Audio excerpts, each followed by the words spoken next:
देखिएगा भाई मेरे, आज की जो हमारी क्लास रहेगी BSS 183 के भाई हम लोग प्रीवियस ईयर का क्वेश्चन पेपर देखेंगे। और भाई मैं आपको ये पूरा क्वेश्चन पेपर सोल्व करवाने वाला हूं और कह सकता हूं इसमें भाई मेरे कम से कम 2-3 साल के मैं आपको क्वेश्चन पेपर बताने वाला हूं। और इस क्लास को भाई आप लोग पूरा ध्यान से जरूर देखिएगा। आने वाले एग्जाम के लिए भाई सारे मोस्ट इंपॉर्टेंट क्वेश्चन भाई मेरे प्रीवियस ईयर के होने वाले हैं, याद रखेगा। इस भाई जितने क्वेश्चन करवा रहा हूं इतने ही क्वेश्चन करके चले जाएगा, एग्जाम में आपका बहुत अच्छा एग्जाम जाएगा भाई। देखिएगा BSS 183 भाई पहला जो हमारा क्वेश्चन पेपर है भाई मेरे दिसंबर 2024 का भाई मेरे प्रीवियस ईयर का क्वेश्चन पेपर है, मैं इसको सोल्व करवाना। और एक बात याद रखिएगा भाई मेरे, ये आपका जो एग्जाम होगा ना OMR सीट पर होगा। जैसे 181 का इन्वायरमेंट वाला पेपर हुआ है ना, वैसे ये भी एग्जाम होगा भाई मेरे, याद रखिएगा। इसमें 50 नंबर का एग्जाम होगा और 50 क्वेश्चन आएंगे पेपर में। सारे इसमें आपको गोले भरने हैं OMR सीट पर, याद रखिएगा। 50 नंबर का पेपर होता है भाई मेरे, 50 में से 18 नंबर पास होने के लिए जरूरी है। और एग्जाम आपका मात्र 2 घंटे का रहेगा। अगर मैं बताऊं एग्जाम आपका ये 10 बजे से लेकर के भैया मेरे 12 बजे तक चलेगा, मात्र 2 घंटे का पेपर है, OMR सीट पर होगा।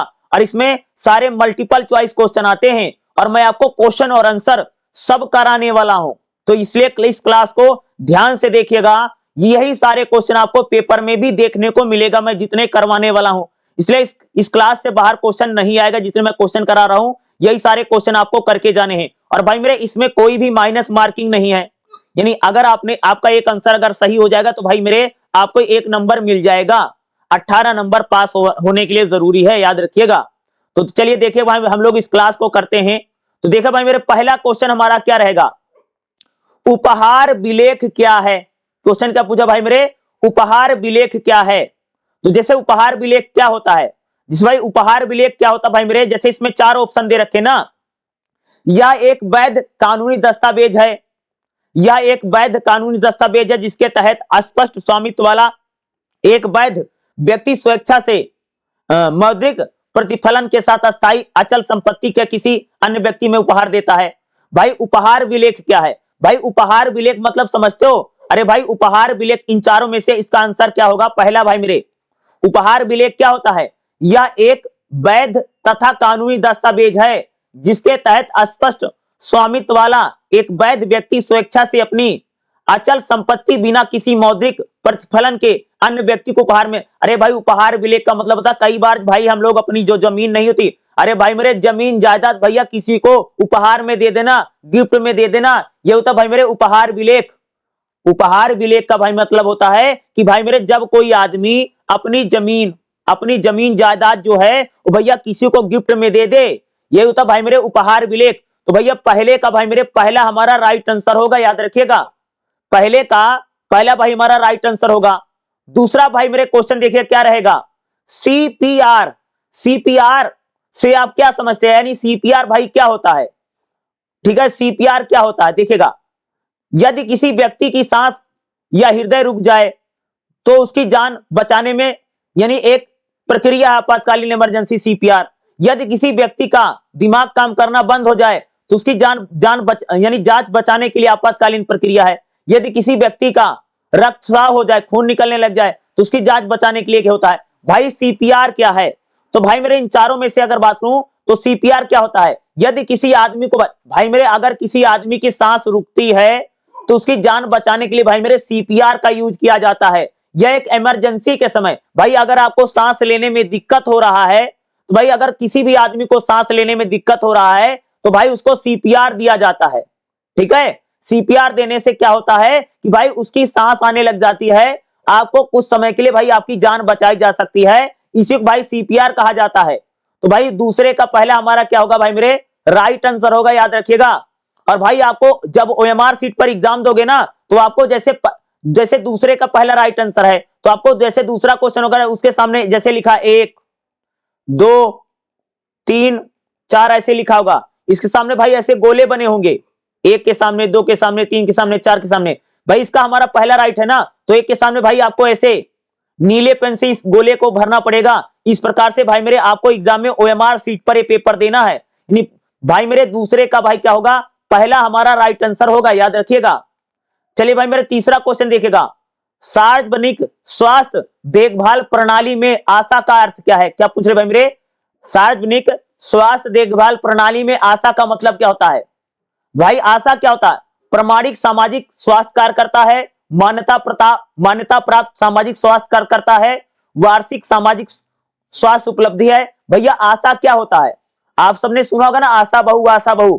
यानी आशा क्या है भाई? आशा क्या होती है? मान्यता प्राप्त सामाजिक स्वास्थ्य कार्यकर्ता को ही भाई मेरे आशा बोला जाता है। आशा क्या होता है? आशा एक प्रकार की होती है भाई मेरे, महिलाएं होती है आशा बहु, उसको हम हमारे यहाँ बोला जाता है भाई मेरे। आशा किसे कहते हैं? यानी एक प्रकार से भाई सरकार की तरफ से स्वास्थ्य कार्यकर्ता होती भाई, जिसको आशा बोला जाता है, जो कि मान्यता प्राप्त होती है। ठीक है, मान्यता प्राप्त सामाजिक स्वास्थ्य कार्यकर्ता को भाई भी क्या बोला जाता है? आशा बोला जाता है। यानी भाई यार मेरे तीसरे का हमारा दूसरा बिल्कुल राइट आंसर होगा, याद रखिएगा। चौथा क्वेश्चन देखेगा क्या रहेगा, देखिए जेनरोटोलॉजी क्या होता है? यानी जरा चिकित्सा का अध्ययन क्या होता है? जेनरोटोलॉजी क्या होता है? यानी जरा चिकित्सा का अध्ययन क्या होता है? उम्र बढ़ने और वृद्ध लोगों से संबंधित जो विज्ञान होता भैया, उसी को भाई मेरे जरा चिकित्सा कहा जाता है। जेरोनोटोलॉजी क्या होता है? यानी जरा चिकित्सा क्या होता भाई? भाई मेरे जैसे जैसी आदमी का उम्र बढ़ता है और जो बूढ़ा आदमी होता है भाई, उनसे जुड़े जो मुद्दे होते हैं उसी को भाई जरा चिकित्सा अध्ययन कहा जाता है। तो यानी चौथे का भाई मेरे हमारा तीसरा जो होगा बिल्कुल राइट आंसर बनेगा, याद रखिएगा। ये सारे क्वेश्चन आपको एग्जाम में भाई मेरे पूछे जा सकते हैं, याद रखिएगा।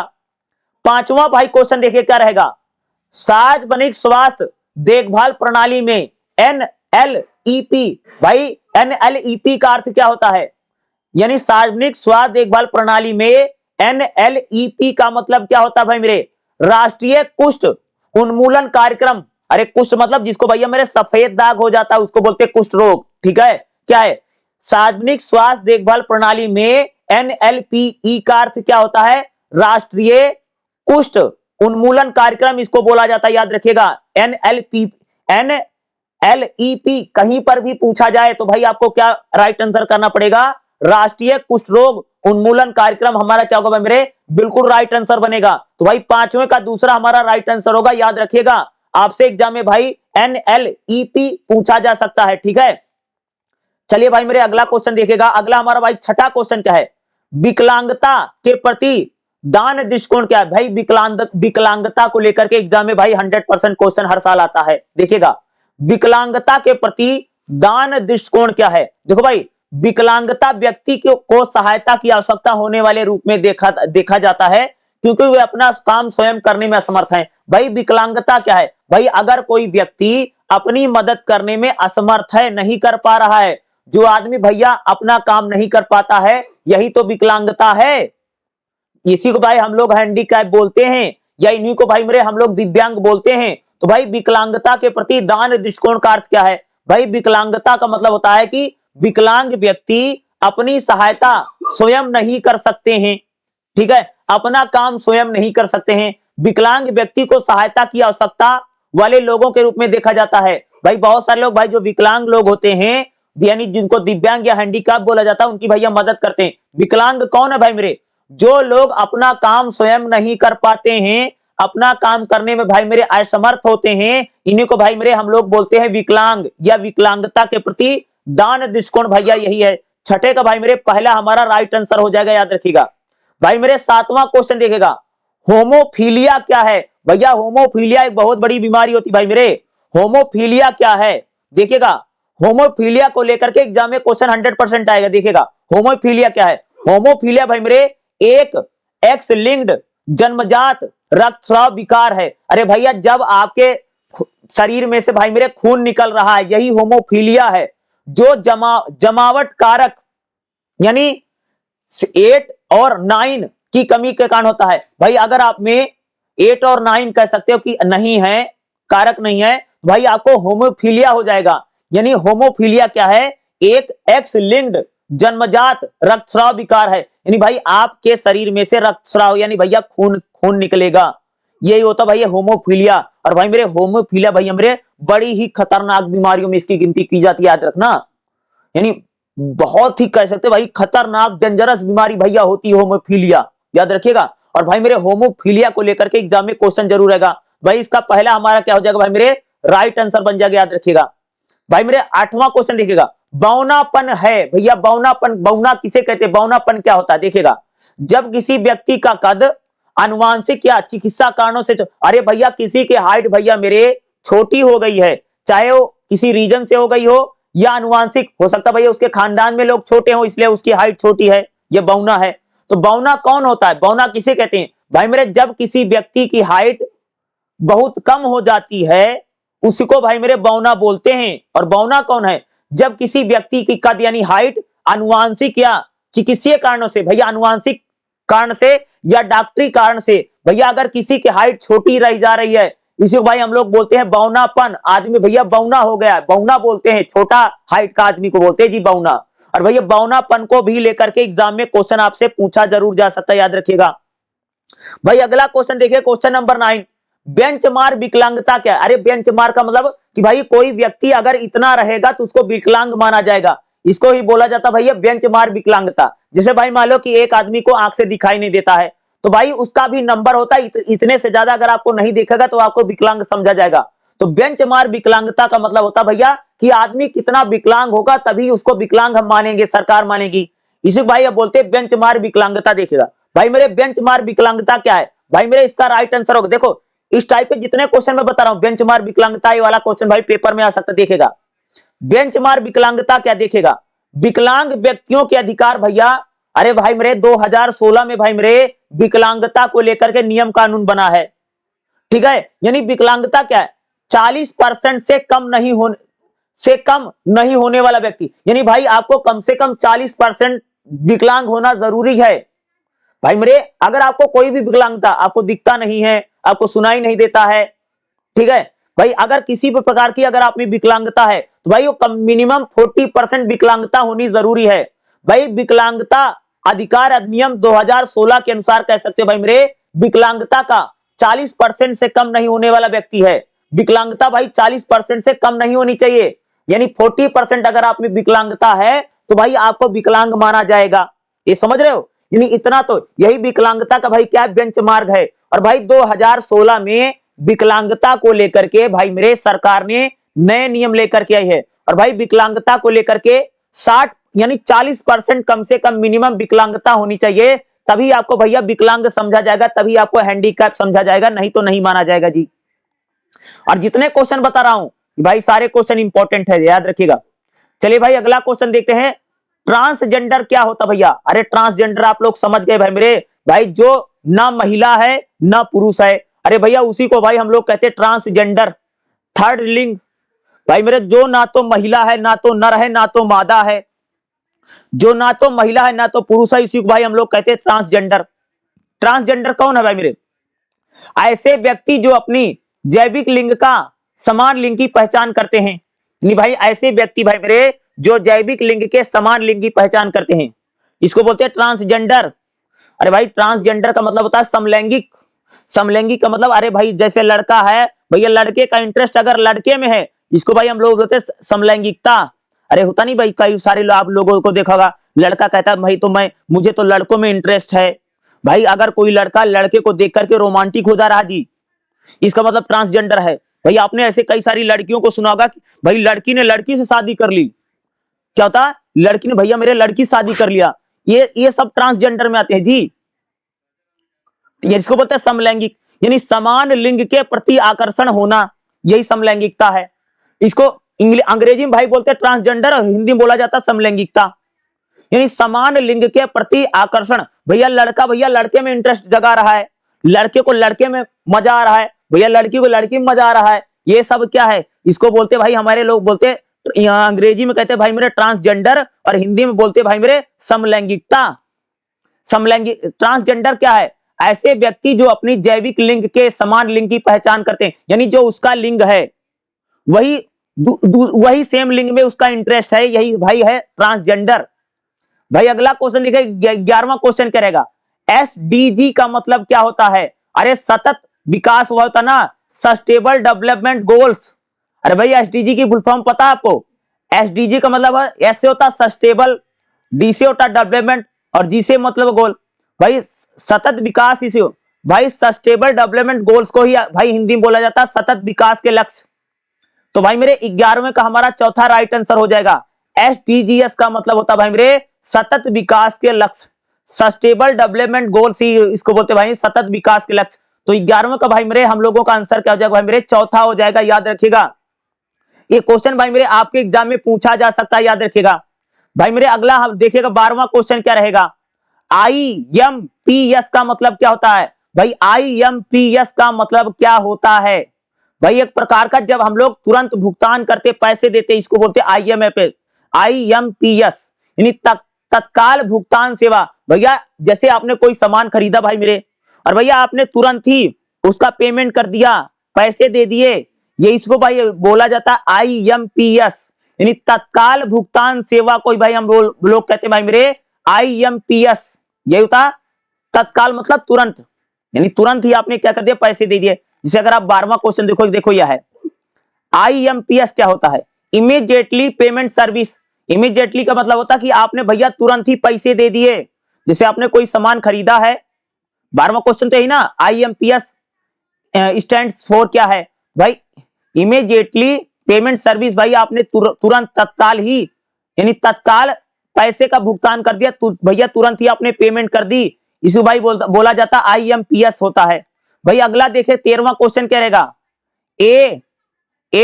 एटीएम का मतलब क्या होता है, एटीएम भैया एटीएम की फुल फॉर्म पूछी गई है। भाई एटीएम का फुल फॉर्म होता भाई स्वचालित टेलर मशीन। भाई एटीएम होता ना, अरे भाई जिससे हम लोग बैंक से जाके यार पैसा निकाल रहे लोग, एटीएम की फुल फॉर्म क्या होती है, ऑटोमेटेड टेलर मशीन। भाई एटीएम का फुल फॉर्म क्या होता है जी, ऑटोमेटेड टेलर मशीन इसको बोलते हैं। और हिंदी में भाई इसको बोला जाता है एटीएम क्या है, स्वचालित टेलर मशीन। हिंदी इसको भाई मेरे हिंदी में बोलेंगे किसको, एटीएम को बोला जाता है, यानी ऑटोमेटिक टेलर मशीन, यानी हिंदी में कहेंगे स्वचालित। भाई एटीएम वाला आ सकता है क्वेश्चन, याद रखिएगा। भाई 14वां क्वेश्चन देखिए क्या रहेगा, बैंक खातों के लिए नामांकन का अर्थ क्या है। यानी भाई जो हमारे बैंक खाते होते हैं, जैसे बैंक में भैया मेरे खाते खुलवाना, बैंक खाते के लिए नामांकन यानी भैया फार्म वार्म जो भरते इसको बोलते हैं यार नामांकन। बैंक खाते के लिए नामांकन क्या होता है भाई, बैंक ऐसे व्यक्ति या व्यक्तियों में नामित करता है जिन्हें ग्राहक की मृत्यु की स्थिति में खाते में पड़े पैसे का हस्तांतरण किया जाता है। जैसे भाई मान लीजिए कि अरे नॉमिनी बना लेना, या बैंक खाते के लिए नामांकन नहीं होता। जैसे भाई तुम्हारा बैंक में पैसा है तो नॉमिनी नहीं बना लेते हैं, जैसे भाई मेरा बैंक अकाउंट है तो भैया नॉमिनी मैंने अपनी मम्मी को बना दिया है, या मान लो भैया मेरे मम्मी का बैंक अकाउंट है तो भाई उन्होंने नॉमिनी मेरे को बना दिया। यही होता भाई मेरे कि नॉमिनी मतलब क्या था, जैसे भाई आपका खाता है, मान लो बाई चांस अगर किसी दिन आपकी मृत्यु हो गई है तो भैया वो पैसा उस आदमी को मिल जाएगा, इसी को भाई हम लोग बोलते हैं नॉमिनी। यह पूछा जा रहा भाई मेरे, अगर आप इस क्वेश्चन को देखोगे जो क्वेश्चन पूछा गया है 14वां देखिएगा, 14वां वही है भाई मेरे, नॉमिनी क्या होता है। अरे भैया नॉमिनी का मतलब जैसे एक आदमी के नाम पर बैंक खाता भैया मेरे, तो नॉमिनी मतलब होता है दूसरा आदमी। भैया अगर जिस दिन तुम नहीं रहोगे तो भैया उस आदमी को पैसे दे दिए जाएंगे, यही होता है बैंक खाते के नामांकन। मतलब नॉमिनी क्या होता है बैंक में, अरे भाई नॉमिनी का मतलब है कि ऐसे व्यक्ति या व्यक्तियों को अपने साथ जोड़ना भाई मेरे, कि जिस दिन ग्राहक नहीं या जिसका अकाउंट है भैया जिस दिन वो मर जाएगा तो भैया उसका पैसा उसको दे दिया जाएगा दूसरे को, इसी भाई हम लोग बोलते हैं भाई नॉमिनी। भाई अगर आप लोगों ने बैंक में अकाउंट खाता खुलवाया होगा, आप सबको पता है भाई नॉमिनी बनाना पड़ता है। अगर आपके बैंक में 2-4 लाख अगर आप रुपए पड़े हुए तो बैंक वाले वैसे बोलेंगे भाई इसमें किसी को नॉमिनी बना दो, ठीक है। यही बोलता भाई बैंक खाते के नामांकन इसको बोलते हैं नॉमिनी। भाई क्वेश्चन आ सकता है पेपर में, याद रखिएगा, ठीक है। चलिए भाई अगला क्वेश्चन देखिए भाई मेरे 15वां क्वेश्चन क्या रहेगा, भारत सरकार का कौन सा मंत्रालय जननी सुरक्षा योजना को भैया चला रहा है। भाई भारत सरकार का कौन सा ऐसा मंत्रालय है जो भैया जननी सुरक्षा की योजना, भाई महिला एवं बाल विकास मंत्रालय। अरे भाई जननी सुरक्षा योजना महिलाओं से रिलेटेड है, तो भाई भारत सरकार का जो कौन सा मतलब जो, तो भाई महिला एवं बाल विकास जो मंत्रालय है भाई मेरे, यही भाई मेरे जननी सुरक्षा योजना चला रहा। भाई मैं 15वें का तीसरा हमारा बिल्कुल भाई मेरे राइट आंसर बनेगा, देखिएगा। भाई अगला भाई क्वेश्चन देखिएगा 16वां क्या रहेगा, निम्नलिखित में से कौन सा सुमेल करो। भाई इसका मिलान करना है, मिलान कैसे करोगे, जैसे यहां पर भैया विकल्प है, जैसे स्टॉक, जोखिम और इनकम। भाई अगर आप देखोगे जैसे स्टॉक जो होता है, स्टॉक का भैया जोखिम बहुत हाई होता है लेकिन इनकम भी हाई होती है। भाई अगर बात करें दूसरा स्टॉक है, स्ट्रोक का भैया जोखिम क्या होता है, निम्न भी होता है, और इनकम भैया हाई होती है। तो भैया पहला दूसरा, सोना भैया, सोने का जोखिम बहुत मध्यम होता है, और सोने का भैया इनकम भी मीडियम होती है। लेकिन भाई जो लोक भविष्य निधि है, इसका भैया जोखिम कम होता है और इनकम मध्यम होती है। भाई ये गलत बात है, यानी पहला तीसरा और चौथा, क्या पहला तीसरा और चौथा भाई मेरे इसमें राइट आंसर बनेगा, याद रखिएगा, पहला तीसरा चौथा राइट आंसर है, इसलिए यानी 16वें का भाई मेरे चौथा राइट आंसर है, केवल पहला तीसरा चौथा सही है। क्या बता, मैं इसमें बता देता हूं, याद रखिएगा भाई मेरे। जैसे 16वां क्वेश्चन जैसे आया ना पेपर में ना भाई, ये क्वेश्चन इसी टाइप का क्वेश्चन इस बार भी आएगा, याद रखिएगा।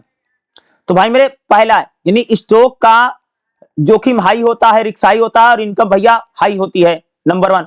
दूसरा, लोक भविष्य निधि जो होती है, इसका भैया जोखिम मीडियम निम्न होता है, नीचे होता है, और इनकम भाई इनकम क्या होती है, मीडियम होती है।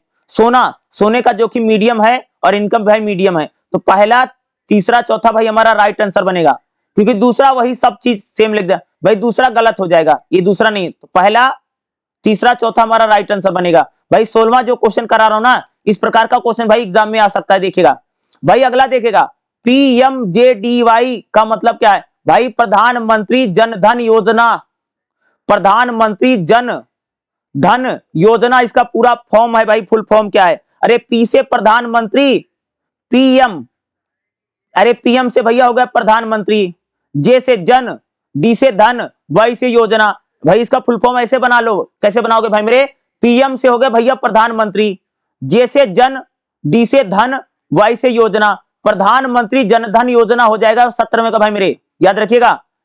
योजना आपसे एग्जाम में पूछी जा सकती, देखिएगा। तो भाई पीएमजेडीवाई का मतलब क्या होता है भाई मेरे, प्रधानमंत्री जन धन योजना, याद रखिएगा। अरे क्वेश्चन भाई मेरे एग्जाम में आ सकता है, इंपॉर्टेंट है भाई। अगला क्वेश्चन देखा, क्वेश्चन नंबर 18वां इंपॉर्टेंट रहेगा। म्यूचुअल फंड क्या है भैया, म्यूचुअल फंड क्या होता है। अरे भाई म्यूचुअल फंड आजकल भाई इसका बड़ा बोलबाला है, आप लोगों ने सुना म्यूचुअल फंड, म्यूचुअल फंड, इसका भाई बहुत प्रचार भी टीवी पर आ रहा है म्यूचुअल फंड को। भाई म्यूचुअल फंड क्या है, जमा की गई धनराशि जो निवेशकों के निष्क्रिय तरीके से शेयर बाजार में भाग लेने के लिए पेशेवर रूप में प्रतिबंधित की जाती है। अरे भैया अगर आपने कहीं पैसा लगा रखा है, तो भाई अगर आप किसी कंपनी में पैसा लगाते हो, तो भैया वो लोग आपका पैसा शेयर बाजार में लगा देते हैं, यही होता भाई मेरे म्यूचुअल फंड। जैसे आपने भाई मेरे अपना पैसा किसी में लगा दिया, किसी कंपनी में, भाई कंपनी आपका पैसा जो है शेयर बाजार में लगा देगी, इसको भाई बोलते हैं म्यूचुअल फंड। तो भाई 18वें का चौथा राइट आंसर रहेगा। तो म्यूचुअल फंड क्या है, जमा की गई धनराशि जो निवेशकों को सक्रिय तरीके से शेयर बाजार में भाग लेने के लिए पेशेवर के रूप में प्रबंधित की जाती, भैया इसको बोलते भाई मेरे म्यूचुअल फंड। और भाई मेरे म्यूचुअल फंड वाला क्वेश्चन याद रखिएगा, पेपर में आ सकता है जी, टॉपिक इंपॉर्टेंट है, पेपर में आएगा म्यूचुअल फंड वाला। चलिए भाई मेरे अगला क्वेश्चन देखते हैं। भाई मेरे देखिएगा क्वेश्चन नंबर 19 क्या रहेगा, केंद्र सरकार की योजना है, भैया केंद्र सरकार की कौन सी योजना है। अरे भैया जो केंद्र सरकार की योजना होती है, केवल संघ सूची के में विषयों पर ही, भाई जो केंद्र सरकार होती है भाई मेरे, केवल संघ सूची में जो विषय होते हैं उस पर कानून बनाती है। और भाई जो राज्य सरकार होती है, अरे भाई राज्य सरकार राज्य सूची में जो विषय होते हैं उस पर कानून बनाती है। और भाई एक होती है समवर्ती सूची, क्या भाई मेरे, एक होती है समवर्ती सूची, भैया समवर्ती सूची में जो विषय होते हैं उस पर राज्य सरकार केंद्र सरकार दोनों कानून बनाती है भाई। अरे भाई जो केंद्र सूची होती है उस पर केवल केंद्र की सरकार, अरे भाई केंद्र सूची बारे में खाली ओनली मोदी सरकार कानून बनाएगी। तो केंद्र की योजनाओं पर भैया कौन कानून बनाता है, केंद्र सूची में भाई मेरे केंद्र सरकार भाई बनाएगी, याद रखिएगा। भाई मेरे 20वां क्वेश्चन देखिए क्या रहेगा, निम्नलिखित में से कौन सा सही मिलान है, इसका मिलान करना भाई मेरे, याद रखिएगा। जैसे भाई इसमें नंबर दिए गए और किसके नंबर हैं, भाई देखिएगा जो भाई मेरे एक यानी 1096 10,096 किसका नंबर है, ये भाई नंबर प्राकृतिक आपदा नियंत्रण कक्ष, भाई कोई यानी कह सकते प्राकृतिक आपदा आ जाती है तो आपदा नियंत्रण कंट्रोल रूम का भाई नंबर है क्या, 1096 नंबर है। 1930 किसका नंबर भाई, साइबर सेल का नंबर है। अगर आपको साथ कोई साइबर फ्रॉड हो गया, ऑनलाइन में चीटिंग हो गई है, तो भाई आप साइबर पर शिकायत कर सकते हैं, उसका नंबर क्या भाई मेरे 1930 है भाई मेरे साइबर का। 1033 किसका है भाई मेरे, अगर आप हाईवे पर जा रहे हैं, भाई मेरे अगर आप एक्सप्रेसवे पर या हाईवे पर जा रहे हैं, अगर आपको कोई मेडिकल इमरजेंसी पड़ गई भाई मेरे, तो आप 1033 पर कॉल कर सकते हैं। भाई 1091 क्या है? महिलाओं के लिए भाई जो नंबर होता है, महिला हेल्पलाइन क्या है भाई मेरे? 1091 महिला हेल्पलाइन होता है। भाई ये चारों सही है, याद रखिए, पहला भी सही है, दूसरा भी सही है, तीसरा भी सही है। भाई इसमें कौन सा ऑप्शन होगा? यानी ए सभी, यानी चौथा हमारा क्या बन जाएगा भाई? राइट आंसर है। अरे भाई 1096 प्राकृतिक आपदा का नंबर है, सही बात है।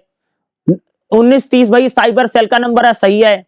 1033 किसका नंबर है भाई? राष्ट्रीय राजमार्ग पर हमारे भाई, अगर आप हाईवे पर चल रहे हो, एक्सप्रेस, जैसे अगर आप हाईवे पर जा रहे हैं अपनी कार से, या भाई मेरे आप मान लीजिए एक्सप्रेसवे पर जा रहे हो, तो भाई अगर आपको कोई समस्या आती, प्रॉब्लम आती है, तो भाई आपको 1033 पर कॉल करनी पड़ेगी। दूसरा भाई महिलाओं के लिए भाई, यानी 1091 भाई महिलाओं के लिए नंबर होता है, इसलिए भाई मेरे 20वें का चौथा हमारा भाई मेरे राइट आंसर होगा ये सभी। भाई मेरे अगला क्वेश्चन देखिएगा, अगला हमारा नेक्स्ट इंपॉर्टेंट क्वेश्चन क्या रहेगा, और 20वां जरूर करके ना, ऐसे क्वेश्चन आ सकते हैं भाई मेरे। भारत सरकार का कौन सा मंत्रालय बीडी श्रमिकों के बच्चों के लिए छात्रवृत्ति योजना भैया चला रहा है? भाई भारत सरकार का कौन सा मंत्रालय बीडी, अरे भाई मेरे जो बीडी बनाते हैं, बीडी बोल रहा है, भारत सरकार का कौन सा मंत्रालय भाई मेरे बीडी श्रमिकों के लिए, बच्चों के लिए छात्रवृत्ति योजना चला रहा है? भैया ऐसा कोई मंत्रालय नहीं है, कोई भी मंत्रालय भाई मेरे बीड़ी, जो मजदूर होते हैं, जो बीड़ी बनाते हैं, उनके बच्चों के लिए भाई कोई भी छात्रवृत्ति हमारे देश में नहीं चलती है। भाई इसका तीसरा राइट आंसर होगा इनमें से कोई नहीं। 21वां भाई मेरे तीसरा राइट आंसर इनमें से कोई नहीं। भाई अगला क्वेश्चन देखिएगा, 22वां भाई मेरे मोस्ट इंपोर्टेंट क्वेश्चन जो आपके पेपर में आ सकता है, याद रखिएगा क्या है? किस संविधान संशोधन ने पंचायती राज व्यवस्था को संवैधानिक दर्जा दिया है? याद भाई, अरे भैया किस संविधान संशोधन में भाई मेरे पंचायती राज व्यवस्था आई थी? तो भाई मेरे 73वां संविधान संशोधन, याद रखिएगा 73वां संविधान संशोधन भाई मेरे पंचायती राज व्यवस्था आई है।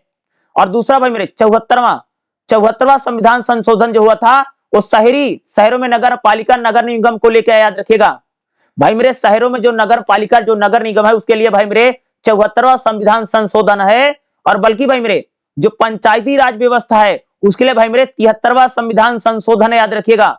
पंचायती राज व्यवस्था के लिए भाई मेरे 73 यानी 73 जो संविधान संशोधन किया गया, तो पंचायती राज व्यवस्था के लिए किया गया था, याद रखिएगा। तो भाई 22वें का चौथा हो जाएगा। भाई मेरे मान लो बाई चांस अगर क्वेश्चन पूछ ले कि नगर निगम, नगर पालिका के लिए भाई मेरे कौन सा संविधान संशोधन है, तो भैया 73वां की जगह 74वां हो जाएगा, याद रखिएगा, ठीक है। भाई मेरे अगला क्वेश्चन देखिएगा, क्वेश्चन नंबर 23 देखो क्या है? निम्नलिखित में से कौन सी सेवाएं सामान्य केंद्रों पर उपलब्ध हैं? भैया ऐसी कौन सी सेवा, जैसे अटल सेवा केंद्र पर आप जाओगे, जैसे मान लो आप भाई कोई ऑनलाइन शॉप पर जाते हो, जो आजकल फॉर्म वॉर्म भरते हैं मेरे, वहां पर कौन कौन सी सेवाएं भाई हमको मिलती हैं? भाई वहां पर आधार अपडेट का आधार सेवा मिल जाएगी, वहां पर प्रधानमंत्री फसल बीमा योजना मिल जाएगी, ई पंजीकरण हो जाएगा। भैया सारी सुविधाएं कह सकते भाई मेरे सामान्य सेवा केंद्रों पर मिल जाती, खासतौर जो आजकल अटल सेवा केंद्र जो खुले, जो ऑनलाइन में करते हैं, भाई सारी सेवाएं मिल जाएगी ना। तो 23वें का भाई मेरे चौथा हमारा राइट आंसर बनेगा। और जितने मैं क्वेश्चन करा रहा हूं भाई मेरे, सारे क्वेश्चन पेपर में करके जाना ही जाना है। भाई मेरे अगला देखिएगा, 24वां क्वेश्चन हमारा क्या रहेगा?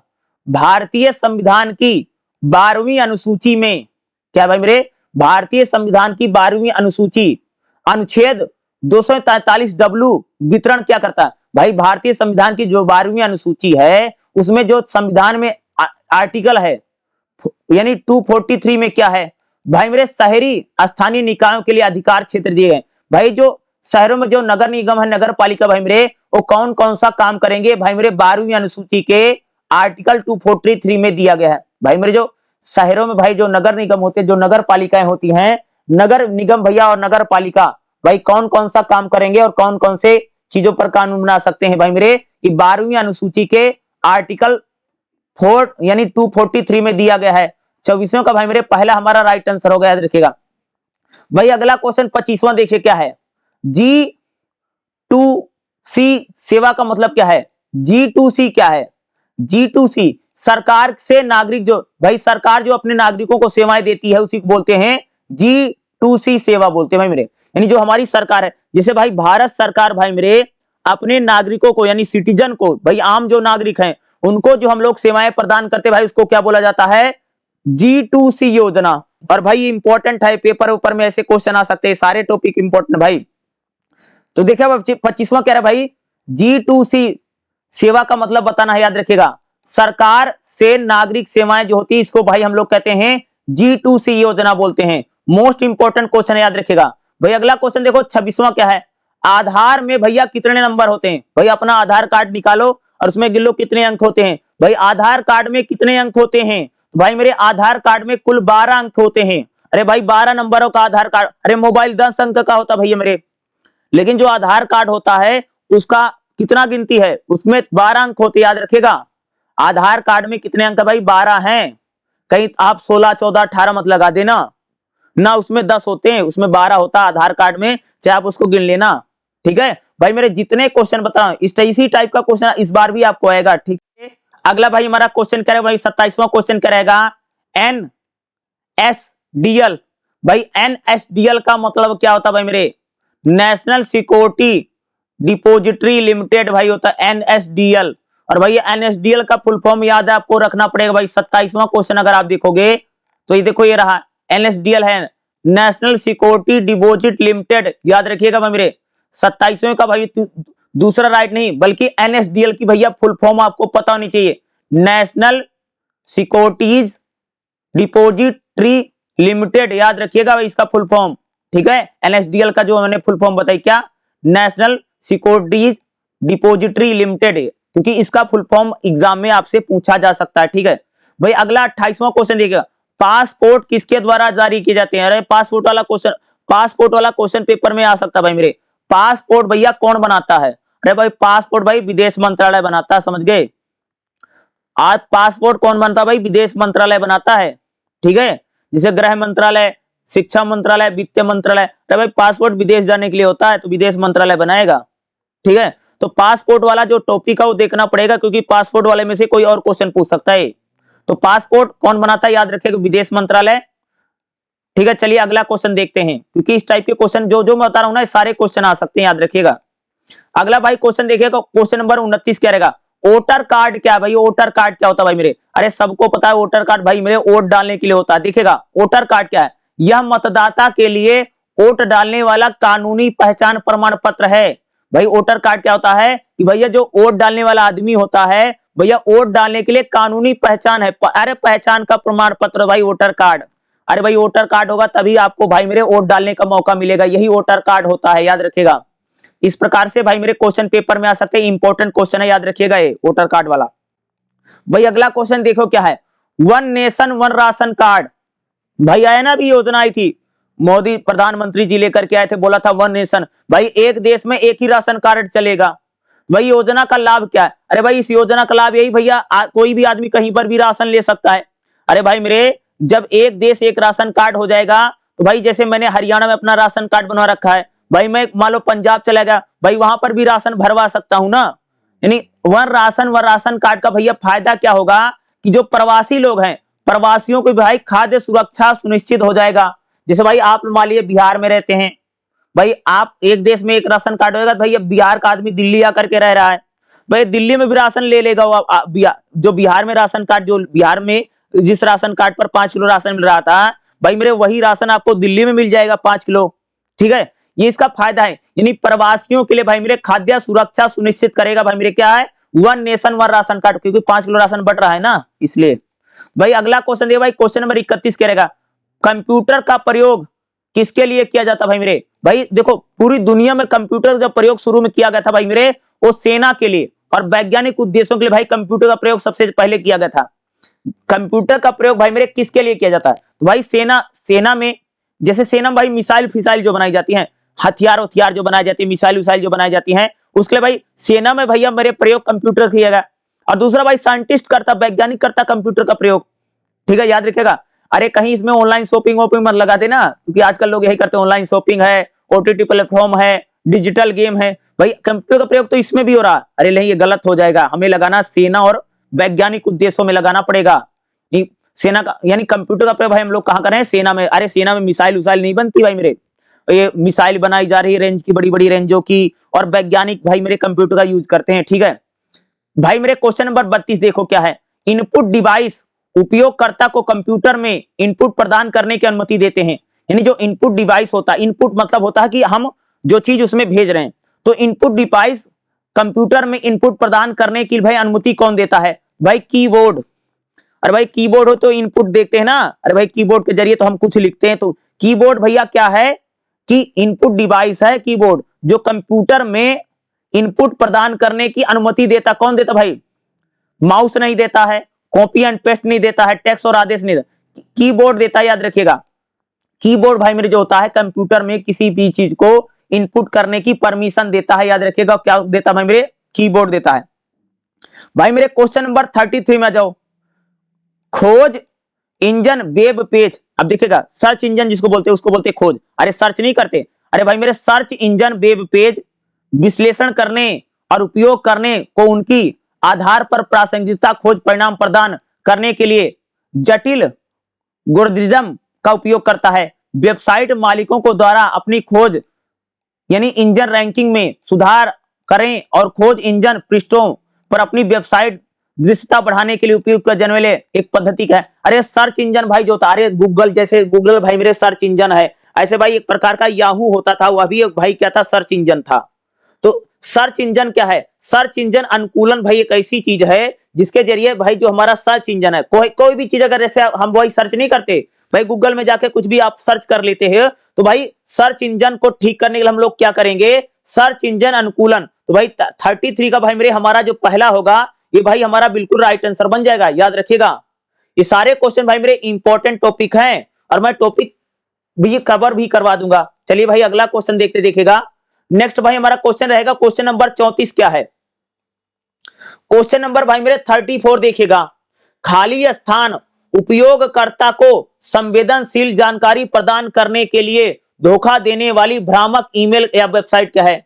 अरे भाई कई बार होता नहीं कि भाई आपको कई बार फर्जी मेल आ जाती है। भाई आप लोगों ने देखा होगा बहुत सारे आदमी को लोग फर्जी मेल करते, भाई मेरे फर्जी मेल कर करके फंसाने का लोग प्रयास करते हैं। तो भाई मेरे जो लोग फर्जी मेल करके आपको फंसाने का प्रयास करता है, भाई फर्जी मेल भेज देगा। अरे भाई मेरे सच में बताओ, मेरे मेल पर भी आती है कि आपको इतना डॉलर मिल जाएगा, इतना पैसा मिले, विदेश से मेल आता है।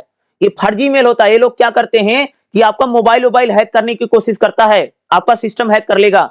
एस भाई जो फर्जी मेल भेज करके आपके सिस्टम को हैक करने का प्रयास करते भैया, इसी को भाई मेरे बोलते फिशिंग। क्या बोला जा भाई मेरे कि जो फर्जी मेल या धोखा देने वाली जो भ्रामक ईमेल वेबसाइट होती है, इसका प्रयोग भैया क्या होता है? इसको बोलते हैं जी फिशिंग।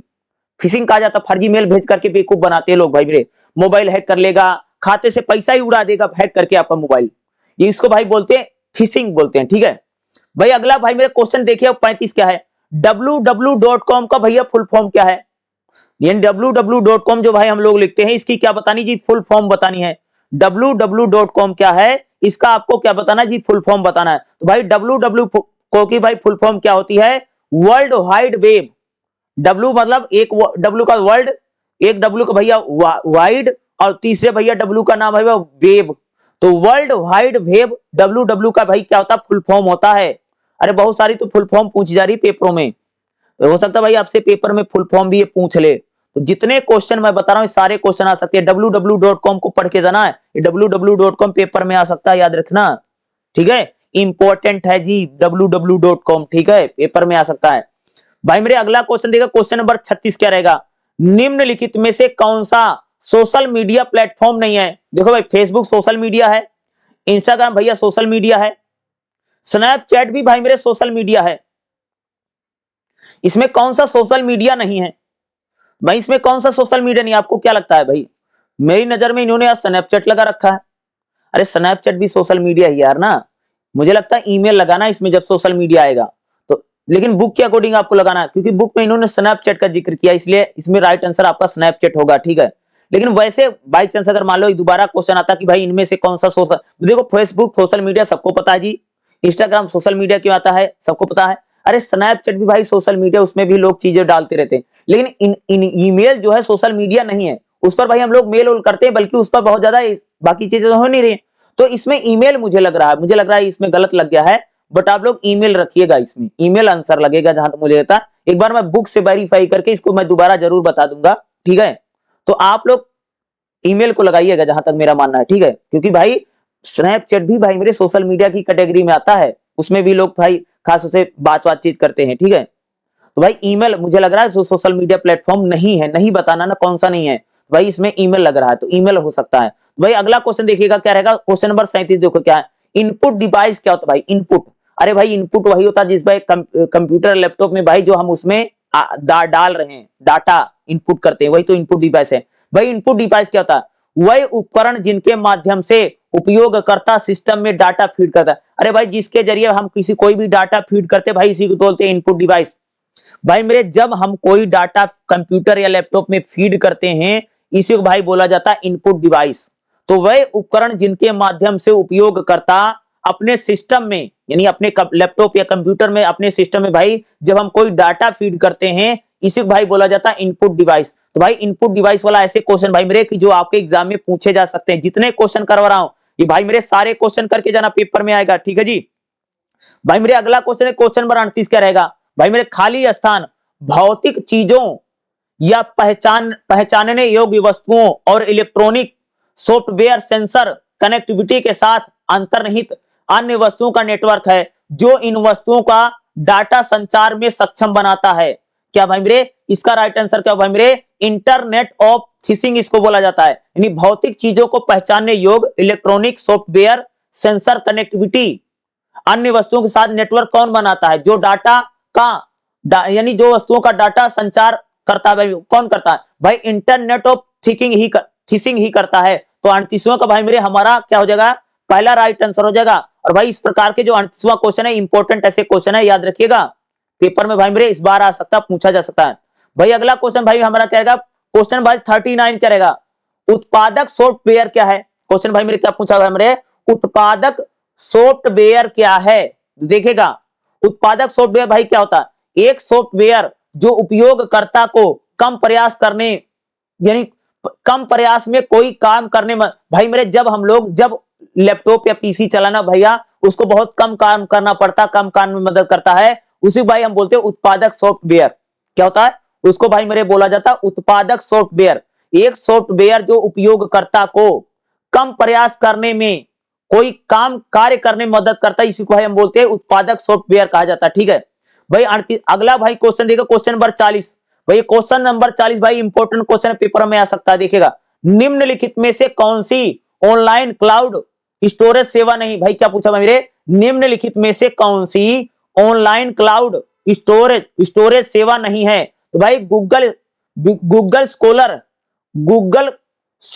होता है भाई मेरे, ऑनलाइन क्लाउड स्टोरेज सेवा नहीं है। भाई 40 का पहला हमारा राइट आंसर होगा, याद रखिएगा इस प्रकार से क्वेश्चन आ सकते हैं। भाई मेरे अगला क्वेश्चन हमारे देखिए क्वेश्चन नंबर 41 क्या रहेगा, भाई मेरे खाली स्थान जानकारी के आधार पर निर्णय लेने में बहुत महत्वपूर्ण साधन के रूप में उभरा है। भाई डाटा विश्लेषण याद रखिएगा, डाटा विश्लेषण जो होता है भाई मेरे यहां लिखो, डाटा विश्लेषण जानकारी के आधार पर निर्णय लेने में बहुत महत्वपूर्ण साधन के रूप में उभरा। भाई आजकल डाटा जो विश्लेषण होता है, कोई भी डाटा जो है डाटा विश्लेषण जो होता है कह सकते भाई मेरे क्यों कोई भी जानकारी लेने में कह सकते हैं उसका बहुत ज्यादा क्या हो रहा है भाई मेरे आजकल यूज किया जा रहा है। तो ये क्या होगा 41वें का भाई मेरे पहला हमारा भाई मेरे बिल्कुल राइट आंसर बनेगा, ठीक है। डाटा विश्लेषण क्या होता है भाई, कोई भी जानकारी के आधार पर निर्णय में सक्षम है। और भाई 41वां क्वेश्चन में भाई स्टार मार्किंग कर लो, पेपर में आ सकता है, ठीक है भाई मेरे। क्वेश्चन नंबर 42वां देखिएगा, निम्नलिखित में से कौन सा मैलवेयर नहीं है। मैलवेयर पूछा गया, निम्नलिखित में से भाई मेरे कौन सा मैलवेयर नहीं है।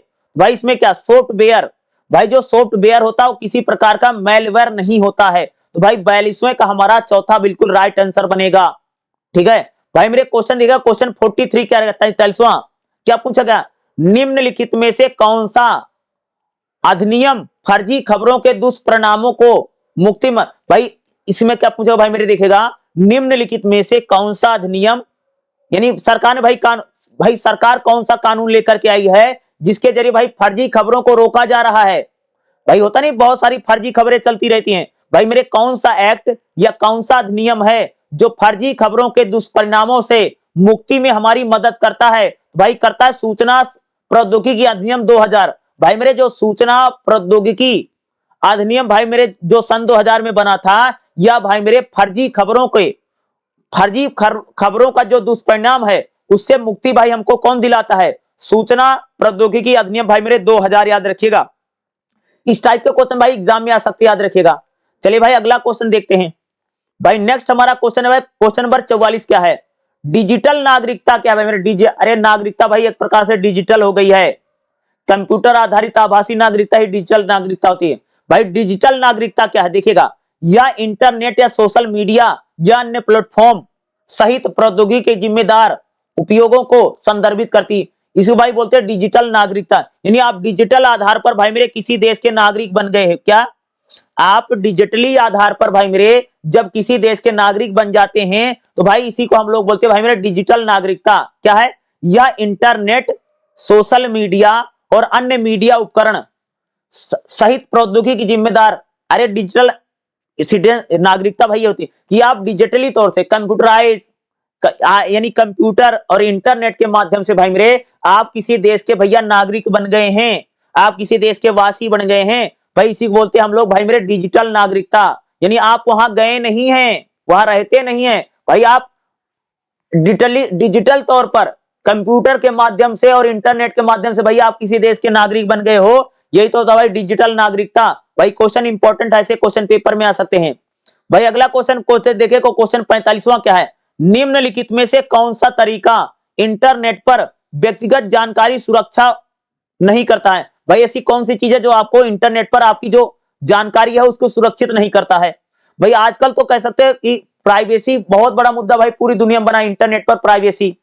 भाई मेरे निम्नलिखित में से कौन सा तरीका इंटरनेट पर व्यक्तिगत जानकारी की सुरक्षा नहीं करता है? भाई इसका भाई हमारा राइट आंसर होगा असीमित व्यक्तिगत जानकारी ऑनलाइन साझा करना। भाई मेरे जब हम बहुत बड़ी मात्रा में भाई अपनी जानकारी को साझा करते हैं तो भाई मेरे ये क्या करता है कि आपकी व्यक्तिगत जानकारी की सुरक्षा नहीं करता है, याद रखिएगा। भाई 45वां का हमारा भाई मेरे चौथा राइट आंसर बनेगा। अरे 45वां जो क्वेश्चन, इस प्रकार के क्वेश्चन को ध्यान में रखिएगा, पेपर में आ सकता है। भाई मेरे देखिएगा अगला question number 46 most important question देखिएगा, एक डिजिटल फुटप्रिंट क्या बताता है? भाई मेरे क्या पूछा गया है?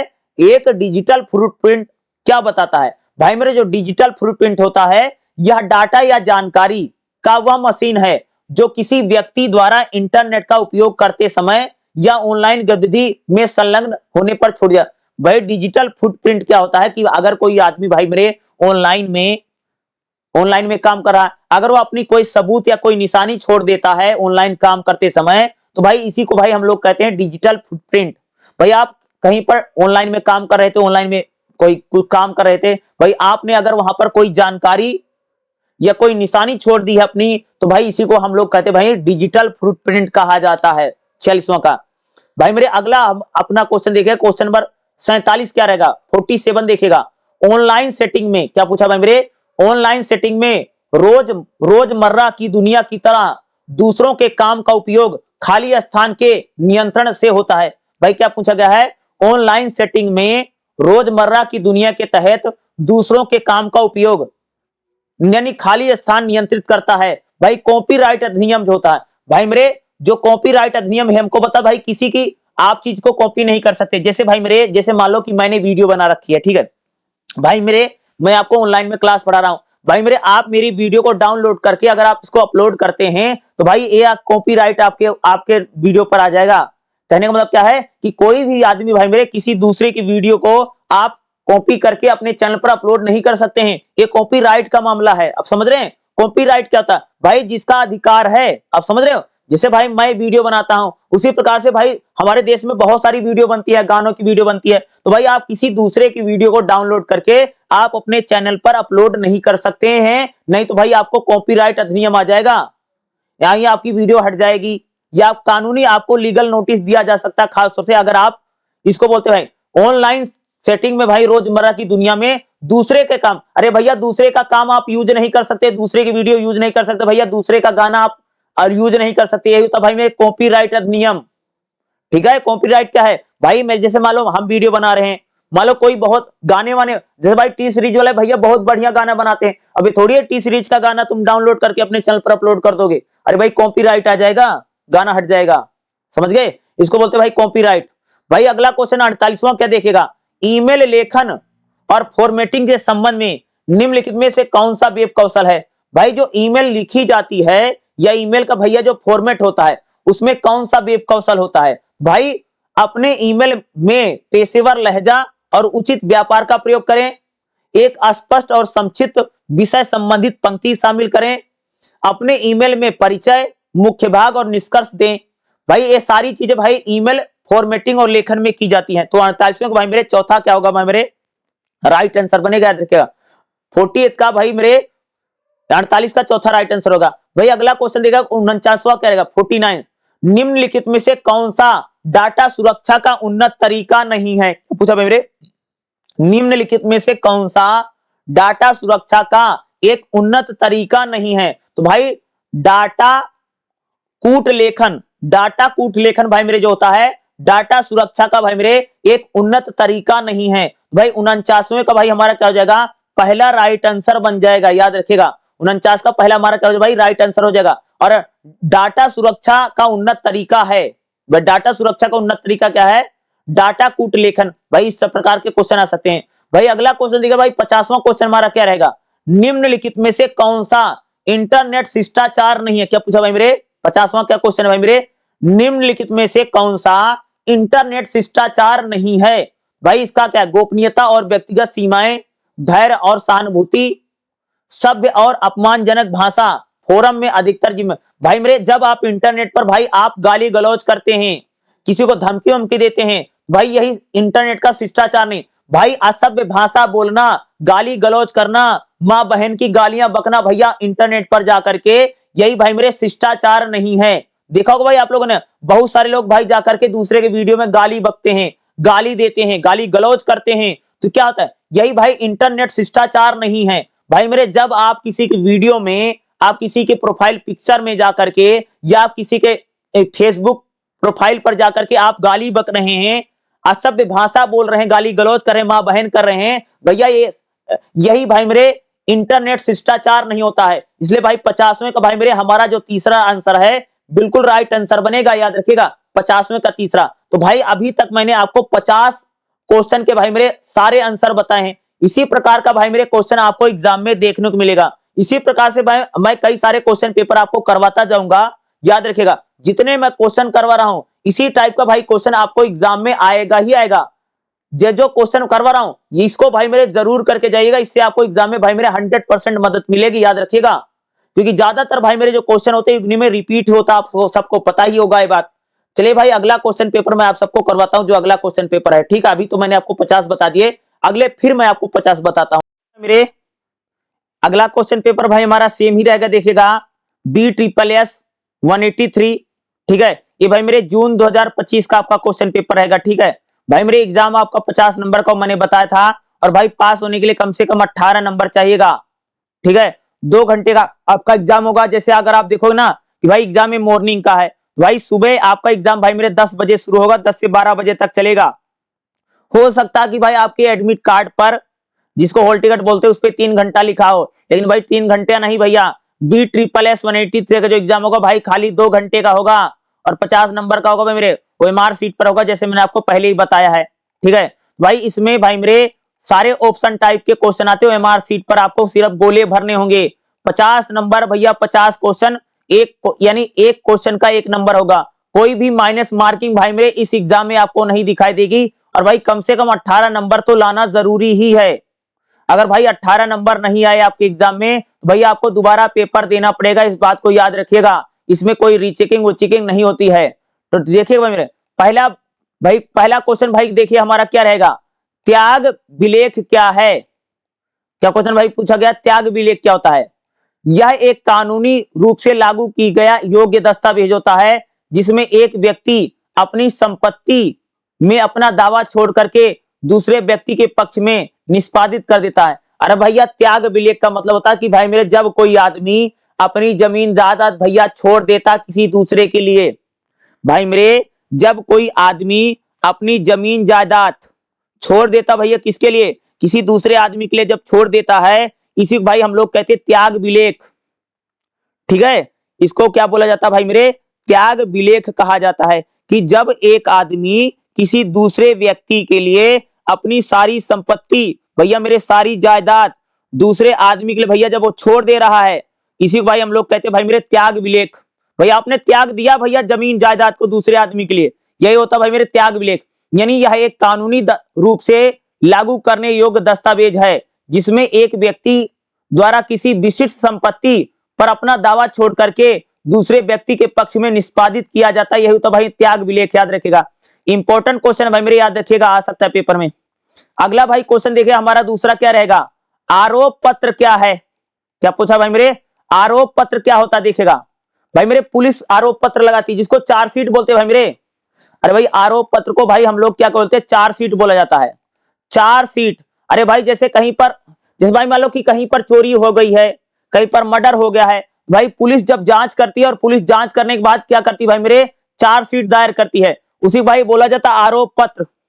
आरोप पत्र क्या भाई, या पुलिस अधिकारी के द्वारा जांच करने के बाद किसी मामले में, जब कोई पुलिस, जब भाई मेरे पुलिस जांच करती है किसी मामले की, जांच करने के बाद जो पुलिस होती है वह भैया अदालत में अपनी रिपोर्ट देती है, उसी को भाई आरोप पत्र बोला जाता है या चार्जशीट बोली जाती है, जिसमें भाई मेरे पुलिस आरोप लगाती भैया फलाने ने मर्डर किया है, फलाने व्यक्ति ने चोरी की है, इसी को भाई मेरे हम लोग क्या कहते हैं भाई मेरे, चार्जशीट बोला जाता है। क्या है, यही चार्जशीट होती है जिसमें पुलिस भाई क्या करती है, आरोप लगाती है किसी व्यक्ति पर। जैसे भाई मान लो कहीं पर चोरी हो गई है, तो भाई जब चोरी हो जाएगी तो पुलिस आएगी, क्या करेगी, जांच करेगी, और जांच करने के भाई पुलिस ने भाई चोर को पकड़ा, तो भाई इस पूरे मामले को भाई मेरे लेकर के पुलिस क्या करेगी, कोर्ट में अपनी एक अंतिम रिपोर्ट प्रस्तुत करती भाई मेरे, इसी को भाई मेरे चार्जशीट बोला जाता है, या इसी को भाई मेरे हम लोग बोलते हैं आरोप पत्र।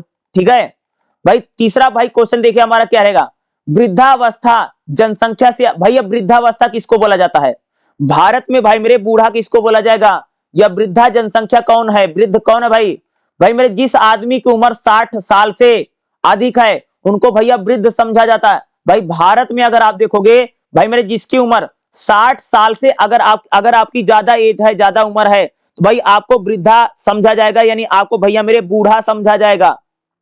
क्या भाई मैंने बोला, वृद्धावस्था कौन है, बूढ़ा भैया कौन है भाई मेरे, जिसकी उम्र 60 साल से ज्यादा है। क्या बोला, जिस भी व्यक्ति की उम्र या जिस भी आदमी की उम्र 60 साल से ज्यादा है या 60 वर्षों से ज्यादा है, उसको भाई मेरे वृद्धा समझा जाएगा, बूढ़ा समझा जाएगा, याद रखिएगा।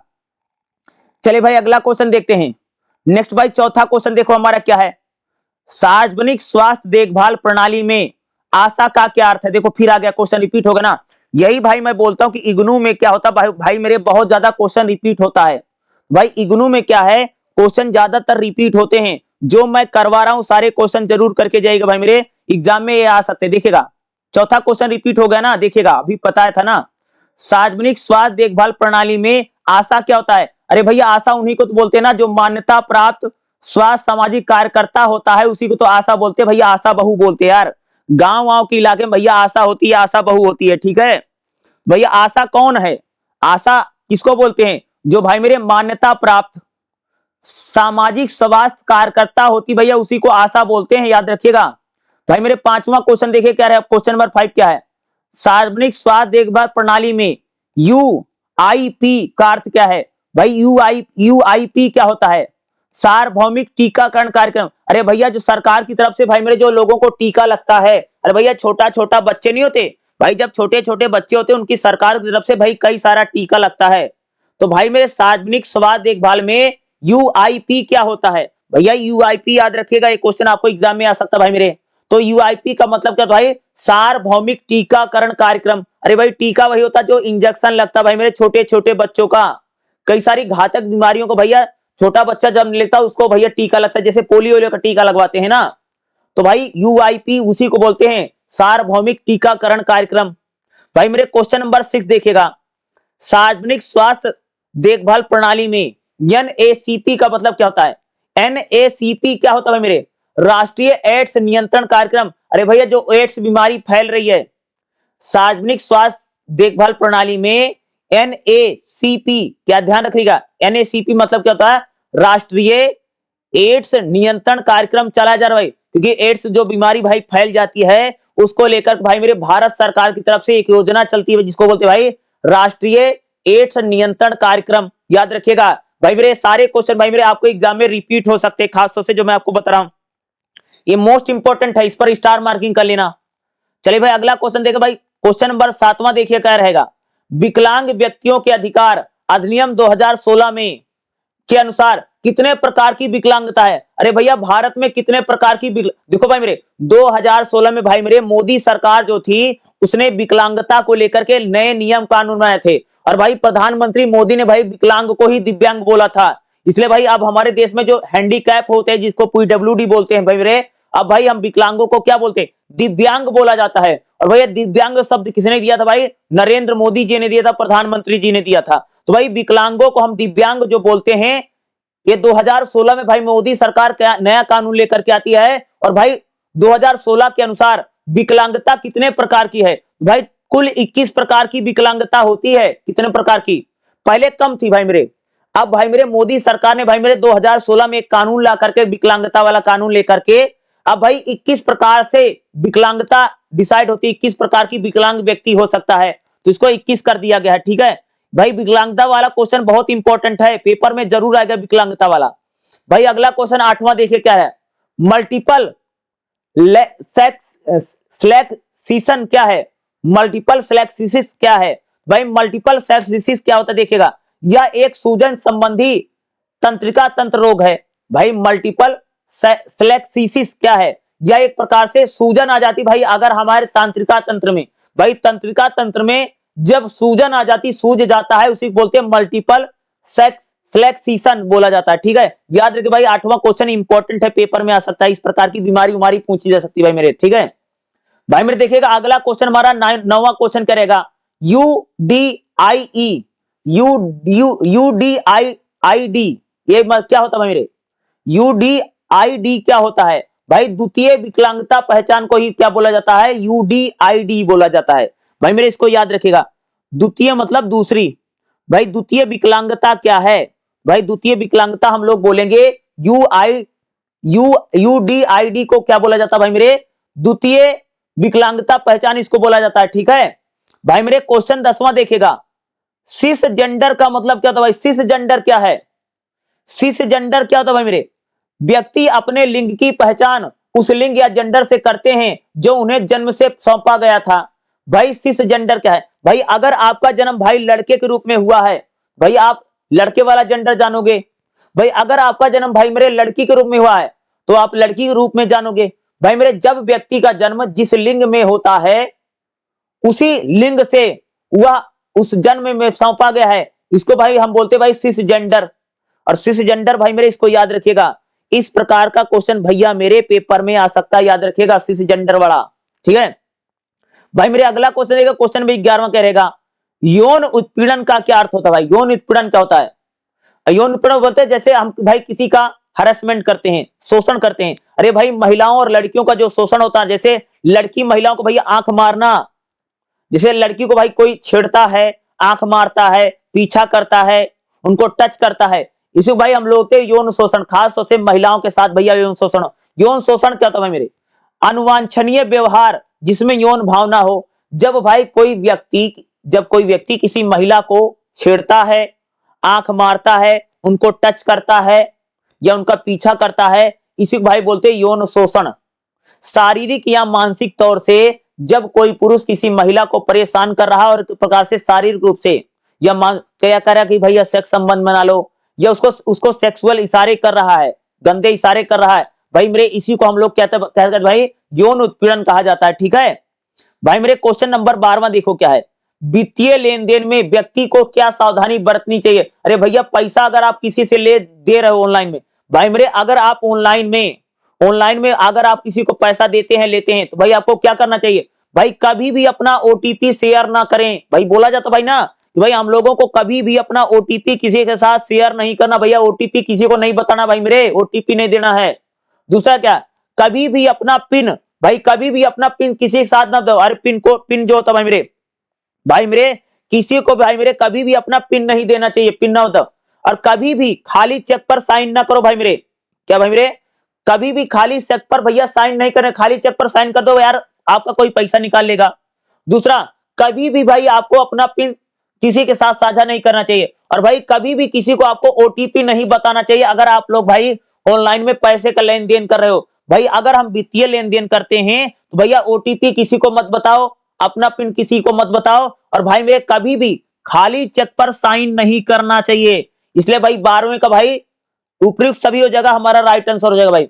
अगला भाई मेरे क्वेश्चन देखेगा, आरटीजीएस का मतलब क्या होता है भाई मेरे? अरे आरटीजीएस का मतलब देखो, आरटीजीएस समझो भाई मेरे क्या होता है। अरे भाई बैंक में जाओगे ना, तो जैसे बैंक में हम लोग क्या करते हैं, जैसे मालूम मैं भाई मेरा खाता एक बैंक में है, तो भाई मैं क्या करूं, भाई मैं बैंक में से पैसा निकालूंगा नहीं, मैं भैया एक फॉर्म भर दूंगा, बोल दूंगा कि मेरे दूसरे बैंक में भैया मेरे खाते में पैसा डाल दो। भाई मेरे इसी को बोला जाता है आरटीजीएस।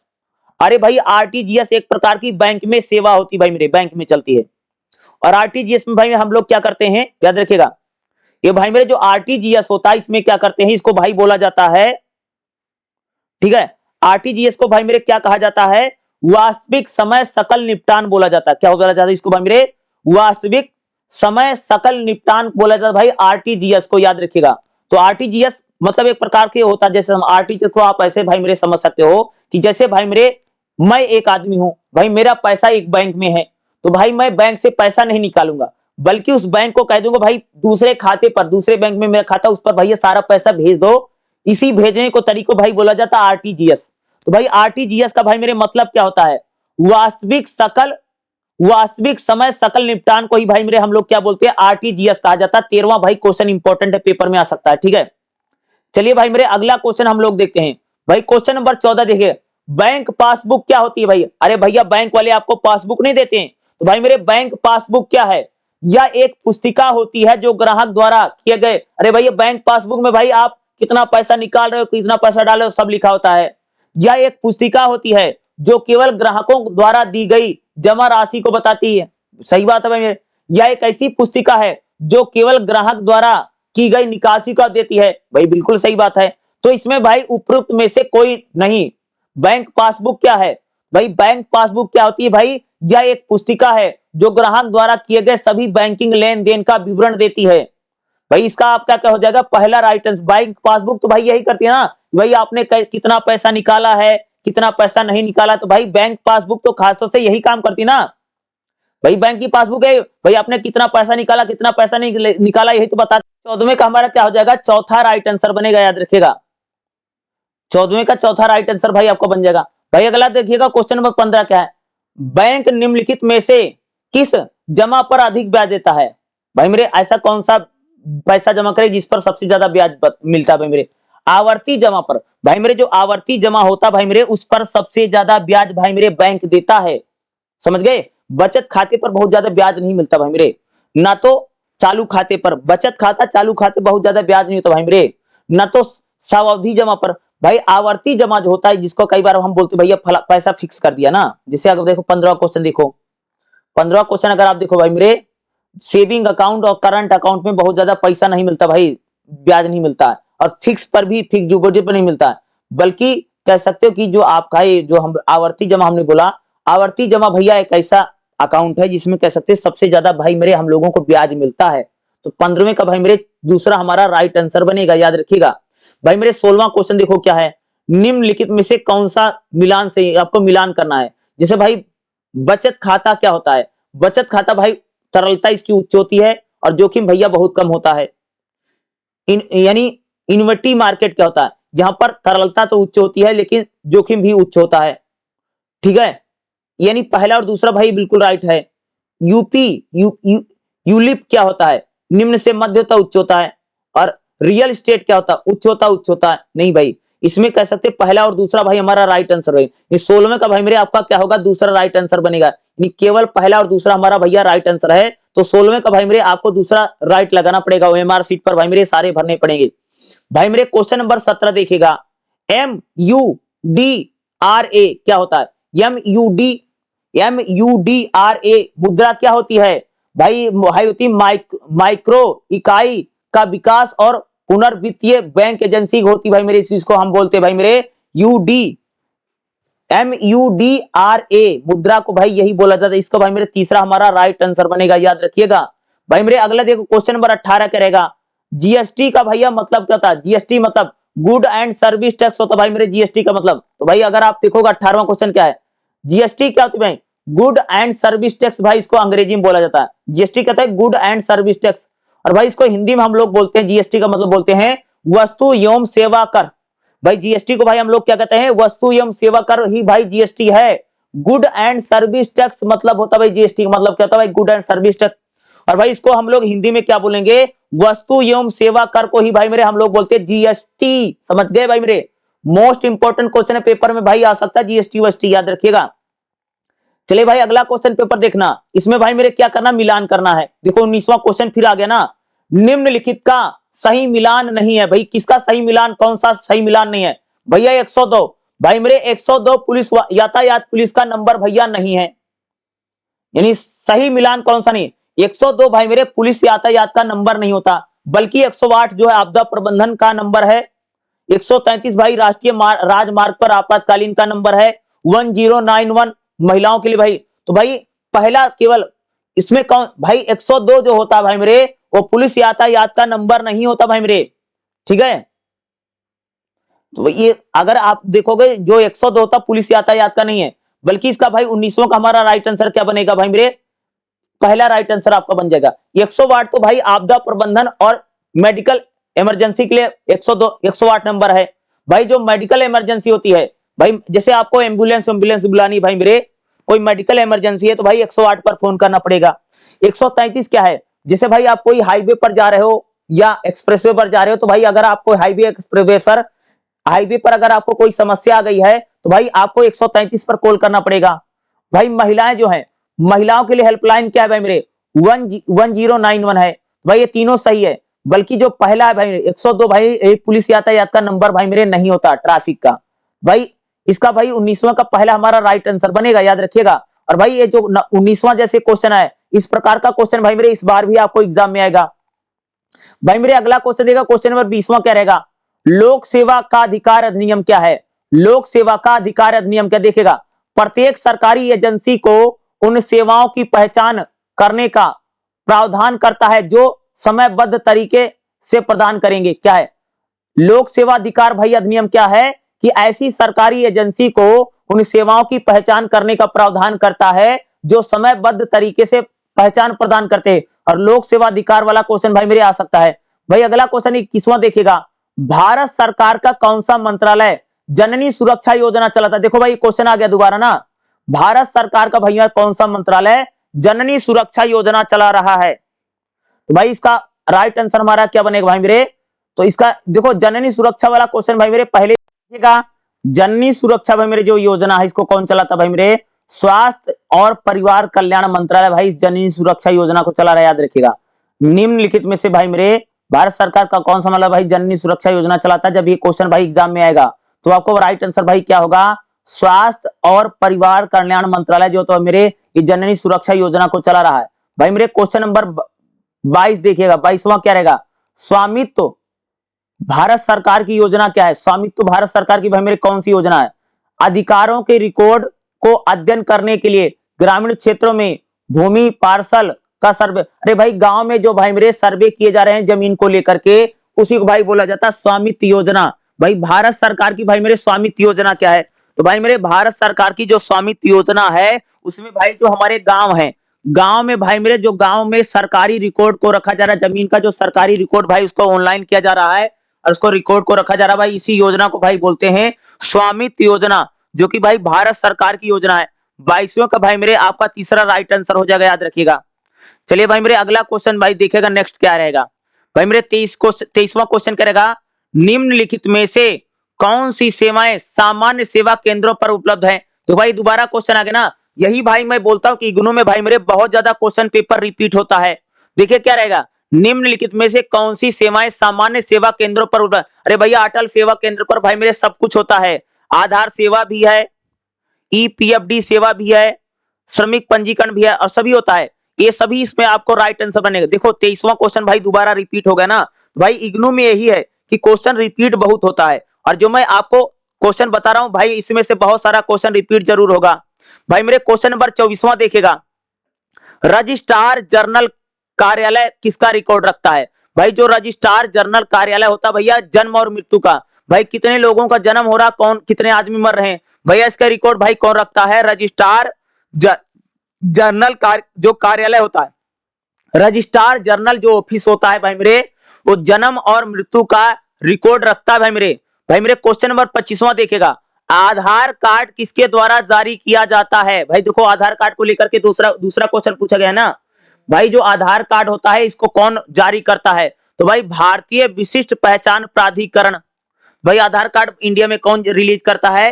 तो भाई मेरे भारतीय विशिष्ट पहचान जो प्राधिकरण होता है भाई मेरे। इससे पहले क्वेश्चन पूछा था आधार कार्ड में कितने अंक होते हैं, कितने नंबर का आधार कार्ड होता? तो 12 था।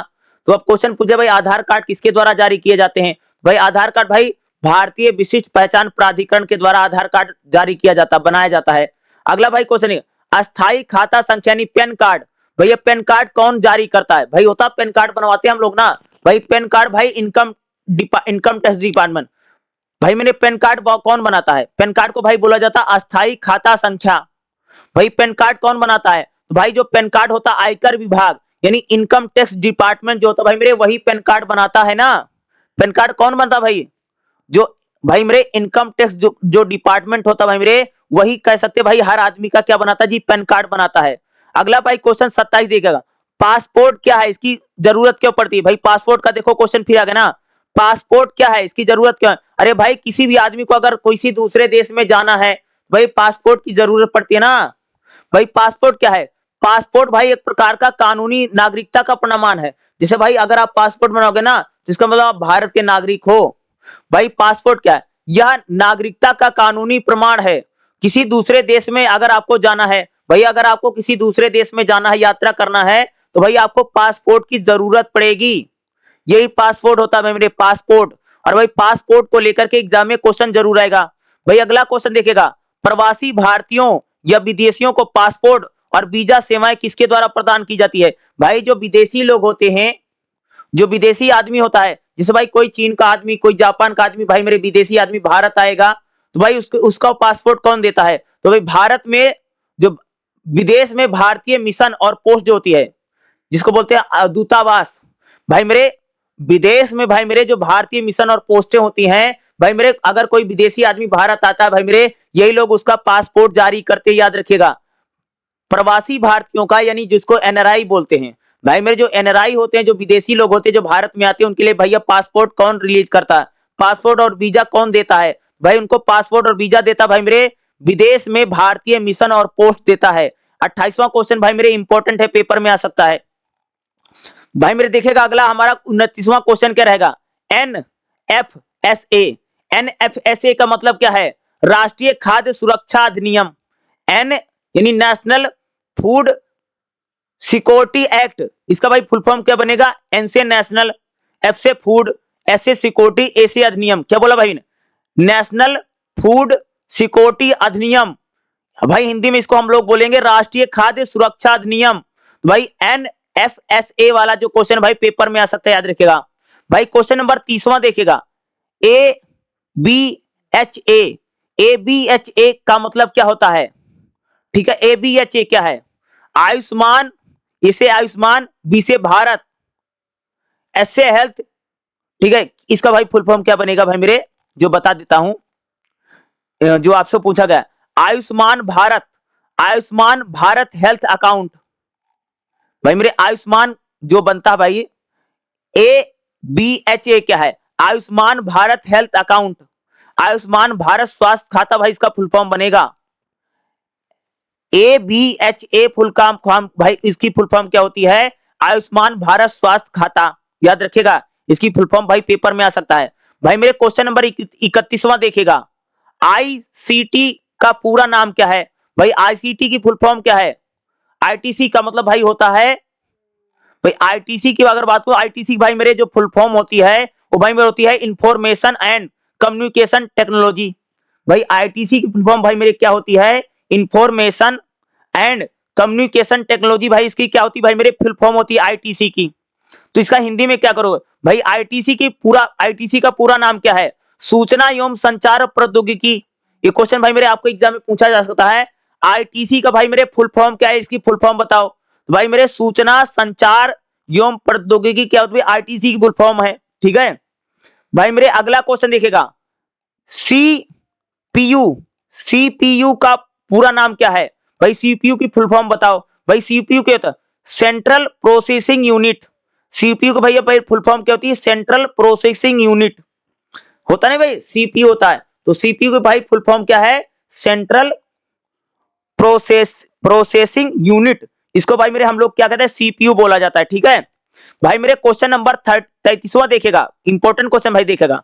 ब्रेव ब्राउजिंग से तात्पर्य वर्ल्ड वाइड वेब तक पहुंचने और नेगेटिव करने के लिए वेब ब्राउजर के उपयोग से निम्नलिखित में से कौन सा वेब ब्राउजर नहीं है? भाई इसमें से कौन सा? भाई देखेगा, माइक्रोसॉफ्ट एज भाई वेब ब्राउजर है, गूगल क्रोम वेब ब्राउजर है, मोजिला भी वेब ब्राउजर है, लेकिन भाई एमएस ऑफिस वेब ब्राउजर नहीं है। वेब ब्राउजर इसमें से भैया कौन सा है? माइक्रोसॉफ्ट जो एग होता है यह वेब ब्राउजर है। इसमें इसी में तो मैं आपको पढ़ा रहा हूं ना, माइक्रोसॉफ्ट एग में। भैया गूगल क्रोम वेब ब्राउजर है, तो हम लोग मोबाइल में गूगल क्रोम पर ही सब कुछ करते सर्च करते हैं। भाई मोजिला जो होता है यह भी एक प्रकार की क्या है? वेब ब्राउजर है। लेकिन भाई मेरे एमएस ऑफिस जो होता है वेब ब्राउजर नहीं, इसमें भाई हम लोग सर्च नहीं करते। तो इसका 33वां भाई चौथा राइट आंसर होगा। भाई मेरे क्वेश्चन 34वां देखेगा।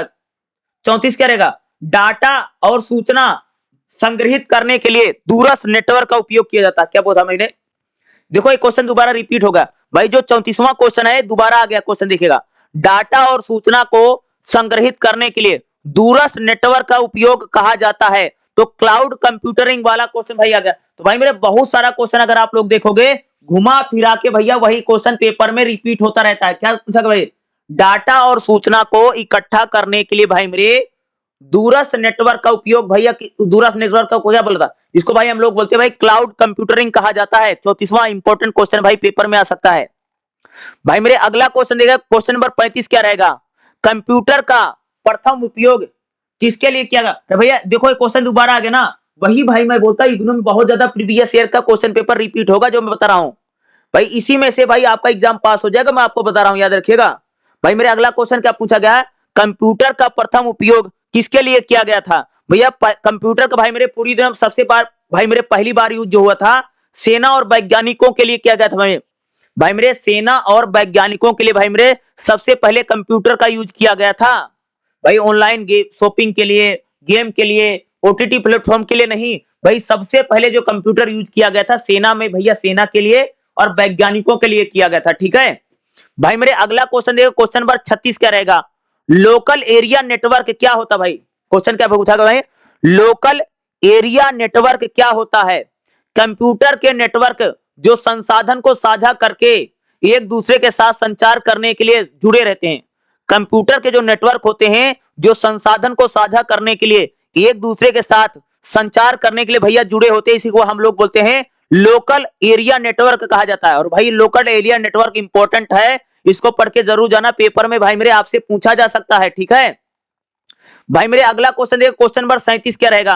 भाई question number 37 same to same दोबारा एग्जाम में आ गया, देखिएगा रिपीट हो गया ना। भाई बहुत सारा क्वेश्चन पेपर भाई आपको एग्जाम में ऐसे सेम टू सेम छप जाएगा, देखिएगा।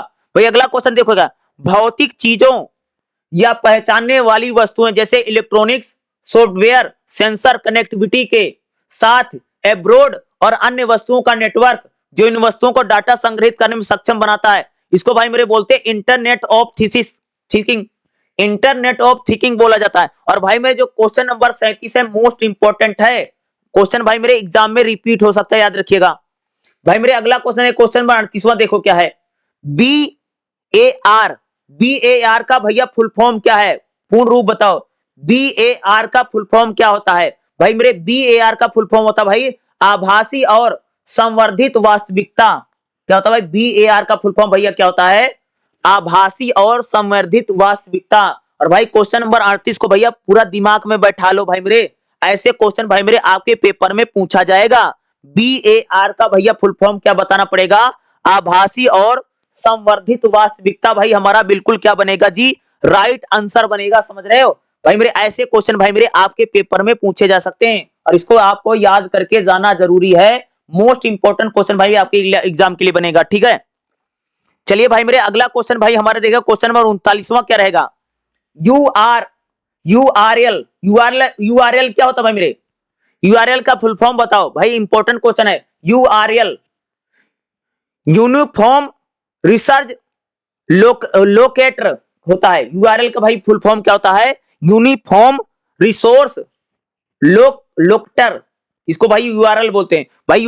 क्वेश्चन यूआरएल भाई इंपॉर्टेंट क्वेश्चन पेपर में आ सकता है। देखेगा भाई मेरे क्वेश्चन नंबर 40वां देखेगा, निम्नलिखित में से कौन सा कथन सत्य है। भाई निम्नलिखित में कौन सा कथन सत्य है, भाई चारों में से सत्य बताना है। भाई मेरे देखेगा, सोशल मीडिया अंतरक्रिया प्रौद्योगिकी है जो आभासी समुदाय और नेटवर्क के माध्यम से सूचना विवरणों, रुचियों और अभिव्यक्तियों के रूप में निर्माण और साझा करने में सुविधा नहीं देती है। भाई मेरे 40वें का भाई मेरे आपका तीसरा राइट आंसर बनेगा, याद रखिएगा। 40वें का भाई मेरे कौन सा कथन सत्य है, भाई इसका तीसरा बिल्कुल राइट आंसर होगा 40वें का। और भाई जो 40वां क्वेश्चन है इसको अच्छे से पढ़ के जाइएगा, जो जो इसमें लिखा गया है इसमें से क्वेश्चन रिपीट हो सकता है। भाई मेरे क्वेश्चन नंबर 41 देखो क्वेश्चन नंबर 41 भाई दोबारा एग्जाम में आ गया ना, तो भाई मेरे बहुत सारा क्वेश्चन ऐसे रिपीट होता रहेगा, जो कि 41वां रिपीट हो गया ना। निम्नलिखित में से कौन सा डाटा सुरक्षा का उन्नत तरीका है, तो भाई डेटा कूट लेखन भाई मेरे डाटा सुरक्षा का उन्नत तरीका है, क्वेश्चन पहले भी आया था। निम्नलिखित में से कौन सा डाटा सुरक्षा का एक उन्नत तरीका है, डाटा कूट लेखन भाई मेरे डाटा सुरक्षा का एक उन्नत तरीका होता है। 41वें का भाई मेरे हमारा पहला राइट आंसर बनेगा। ये क्वेश्चन भाई मेरे दोबारा रिपीट हो गया है। भाई मेरे बहुत सारे क्वेश्चन जो मैं आपको करवा रहा हूं ये आपको एग्जाम में हूबहू देखने को मिल सकता है, या थोड़ा बहुत घुमा फिरा के आएगा ही आएगा। तो भाई मेरे अगला क्वेश्चन देखे भाई मेरे क्वेश्चन नंबर 42 क्या रहेगा, देखो 42 क्या है, निम्नलिखित में से कौन सा साइबर हमले का एक प्रकार नहीं है। भैया साइबर हमले का कौन सा प्रकार नहीं होता है, निम्नलिखित में से कौन सा साइबर हमले का प्रकार नहीं है। तो भाई देखेगा क्लिक जैकिंग भाई मेरे जो होता साइबर हमले का प्रकार नहीं होता, बाकी तीनों भाई मेरे साइबर हमले के प्रकार हैं, याद रखिएगा।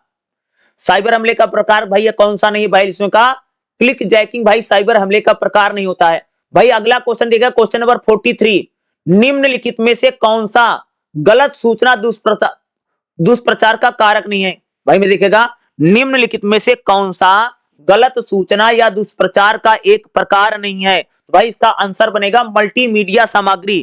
क्या भाई जो मल्टीमीडिया सामग्री होती भाई मेरे वो कह सकते हो कि एक प्रकार का गलत सूचना या दुष्प्रचार का भैया प्रकार नहीं होता। यानी 43 का भाई मेरे चौथा आपका राइट आंसर बनेगा।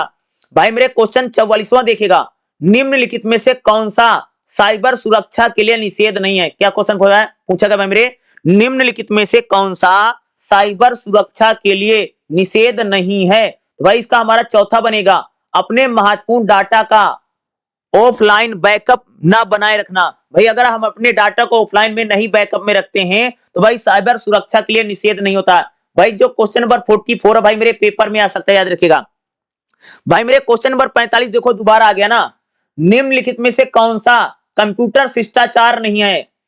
भाई मेरे क्या पूछा गया, निम्नलिखित में से कौन सा एक कंप्यूटर शिष्टाचार नहीं है।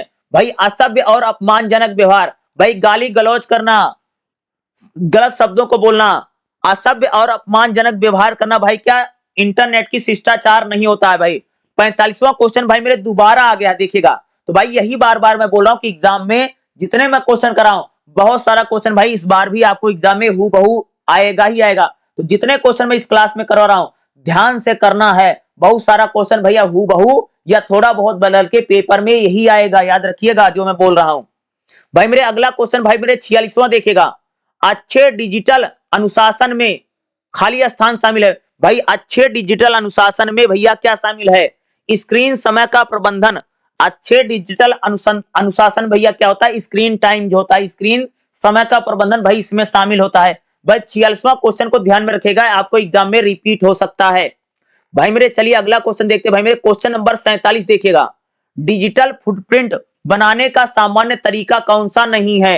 ये देखो एक क्वेश्चन दोबारा आ गया भाई डिजिटल फुटप्रिंट वाला ना, देखिए भाई क्वेश्चन का 47 रहेगा, डिजिटल फुटप्रिंट बनाने का सामान्य तरीका कौन सा नहीं है। तो भाई ऑनलाइन शॉपिंग। भाई ऑनलाइन शॉपिंग एक ऐसा तरीका जिसका भाई मेरे आप डिजिटल फुटप्रिंट नहीं बना सकते हैं। तो भाई 47वें क्वेश्चन को ध्यान में रखिएगा, इस प्रकार का भैया मेरे क्वेश्चन पेपर में रिपीट हो सकता है, ठीक है। भाई 47वें का तीसरा हमारा राइट आंसर बनेगा, ठीक है। भाई मेरे क्वेश्चन नंबर 48 देखो क्या है, निम्नलिखित में से कौन सा आम वेब फोरम के लिए सुझाव नहीं है। क्या पूछा भाई मेरे, निम्नलिखित में से कौन सा आम वेब फोरम के लिए एक सुझाव नहीं है। भाई इसका राइट आंसर क्या बनेगा? अनुचित सामग्री की रिपोर्ट ना करें। भाई 48वें का आपका भाई मेरे दूसरा हमारा राइट आंसर बनेगा। क्या पूछा मेरे? 48वें का भाई मेरे दूसरा हमारा राइट आंसर बनेगा। ये इस बात को याद रखिएगा। निम्नलिखित में से कौन सा आम वेब फोरम का सुझाव नहीं है? तो इसका भाई मेरे दूसरा हमारा राइट आंसर बनेगा। इस बात को याद रखिएगा। भाई मेरे हमारे देखिए क्वेश्चन नंबर 49 क्या है? निम्नलिखित में से कौन सा एक सुरक्षा ब्राउजिंग आभास है? क्या पूछा गया? निम्नलिखित में से कौन सा एक सुरक्षा ब्राउजिंग आभास कौन सा है? संदिग्ध वेबसाइट से बचना। भाई मेरे हमेशा हमें खतरनाक भाई ऐसी वेबसाइटों से भाई हमें बचना चाहिए जो आपका डाटा हैक कर सकती हैं, डाटा चोरी कर सकती हैं, आपका भैया अकाउंट खाली कर सकती है। ऐसे वेबसाइटों से भाई हमको बचना चाहिए। जिस वेबसाइट पर आपको डाउट है, शक है, उस वेबसाइट से भाई आपको हमेशा बचना चाहिए। तो भाई क्वेश्चन नंबर 49वां क्या रहेगा? निम्नलिखित में से कौन सा एक सुरक्षित ब्राउजर आभास है? तो इसका भाई मेरे राइट आंसर भैया चौथा बनेगा, संदिग्ध वेबसाइट से बचना। भाई क्वेश्चन नंबर 49 इसको याद रखिएगा, पेपर में भाई मेरे रिपीट हो सकता है और एग्जाम में भाई ये क्वेश्चन आपको पेपर में आ सकता है। अगला भाई मेरे क्वेश्चन नंबर 50वां देखिए क्या रहेगा? निम्नलिखित में से कौन सा साइबर अपराध नहीं है? भाई इस प्रकार का क्वेश्चन पेपर में आ सकता है, स्टार मार्किंग कर लेना, इंपॉर्टेंट है भाई मेरे। निम्नलिखित में से कौन सा भाई मेरे साइबर अपराध नहीं है? भाई इसका राइट आंसर क्या बनेगा? ऐसी जानकारी प्रकाशित करना। क्या पूछा भाई मेरे? ऐसी जानकारी प्रकाशित करना जो इलेक्ट्रॉनिक रूप में अश्लील ना हो। भाई साइबर अपराध किसको नहीं माना जाता है? भाई अगर आप कोई भी अश्लील न्यूड, भाई अगर आप लोग अश्लीलता भाई ऑनलाइन में नहीं फैला रहे हो तो भाई साइबर अपराध है, बिल्कुल नहीं है। ऐसी जानकारी प्रकाशित करना जो इलेक्ट्रॉनिक रूप में अश्लील ना हो। भाई ऑनलाइन में अगर कोई चीज अश्लील नहीं है, अगर आप उसको फैलाते हो तो भाई ये कोई अपराध नहीं माना जाता है। भाई 50वें का भाई हमारा चौथा राइट आंसर बनेगा। तो भाई अभी तक मैंने आपको भाई मेरे 100 क्वेश्चन करवाए हैं। कितने? 100 क्वेश्चन करवाए। ये भाई मेरे 100 मोस्ट इंपॉर्टेंट क्वेश्चन है एग्जाम में। भाई मेरे इसी से मैं से कह सकता हूं भाई बहुत सारा क्वेश्चन आपको एग्जाम में क्वेश्चन जरूर पूछा गया। भाई मेरे मैं आपको किताब भी पढ़ा दूंगा, बुक भी पढ़ा दूंगा, कोई दिक्कत वाली बात नहीं है। ये 100 क्वेश्चन भाई मेरे जो मैंने करवाए इसको जरूर करके जाइएगा। एग्जाम भाई मेरे आपका इसी में से पास हो जाएगा। जितने मैं क्वेश्चन करवा रहा हूं, जितने मैं क्वेश्चन बता रहा हूं, ये क्वेश्चन जरूर पढ़ के जाना है, क्योंकि भाई मेरे सारे क्वेश्चन इंपॉर्टेंट है। और इस सब्जेक्ट की भाई मैं मोस्ट इंपॉर्टेंट टॉपिक का भाई मैं क्लास भी पढ़ा दूंगा, याद रखिएगा। क्लास भी आपको भाई मेरे कल आपको देखने को जरूर मिल जाएगी, क्योंकि एग्जाम आपका बहुत नजदीक है ना। और याद रखिए भाई खाली 2 घंटे का पेपर है, ओमार सीट पर एग्जाम होगा। और भाई मेरे एग्जाम में भाई आपको 50 गोले भरने हैं, ठीक है। जो जो मैंने क्वेश्चन पढ़ाया है यही सारा क्वेश्चन भाई आपको एग्जाम में देखने को मिलेगा। मैं किताब भी पढ़ा दूंगा, मैं जितना पढ़ा रहा हूं भाई मेरे उतना देख करके ये आपका भाई मेरे 100% भैया एग्जाम आपका पास होगा, याद रखिएगा। जो जो मैं बता रहा हूं इसको समझिए, और यही सारा क्वेश्चन आप इसको बार बार पढ़िए। 100 क्वेश्चन भाई मोस्ट इंपॉर्टेंट है। इसमें से बहुत सारा क्वेश्चन भाई रिपीट हो रहा ना, भाई इस बार भी बहुत सारा क्वेश्चन जरूर रिपीट होगा, इसको पढ़ के जाइएगा। बाकी अगली वीडियो भी आपको भाई मेरे जरूर देखने को मिलेगी, जिसमें आपको थोड़ी बहुत मैं किताब के इंपॉर्टेंट टॉपिक पढ़ा दूंगा।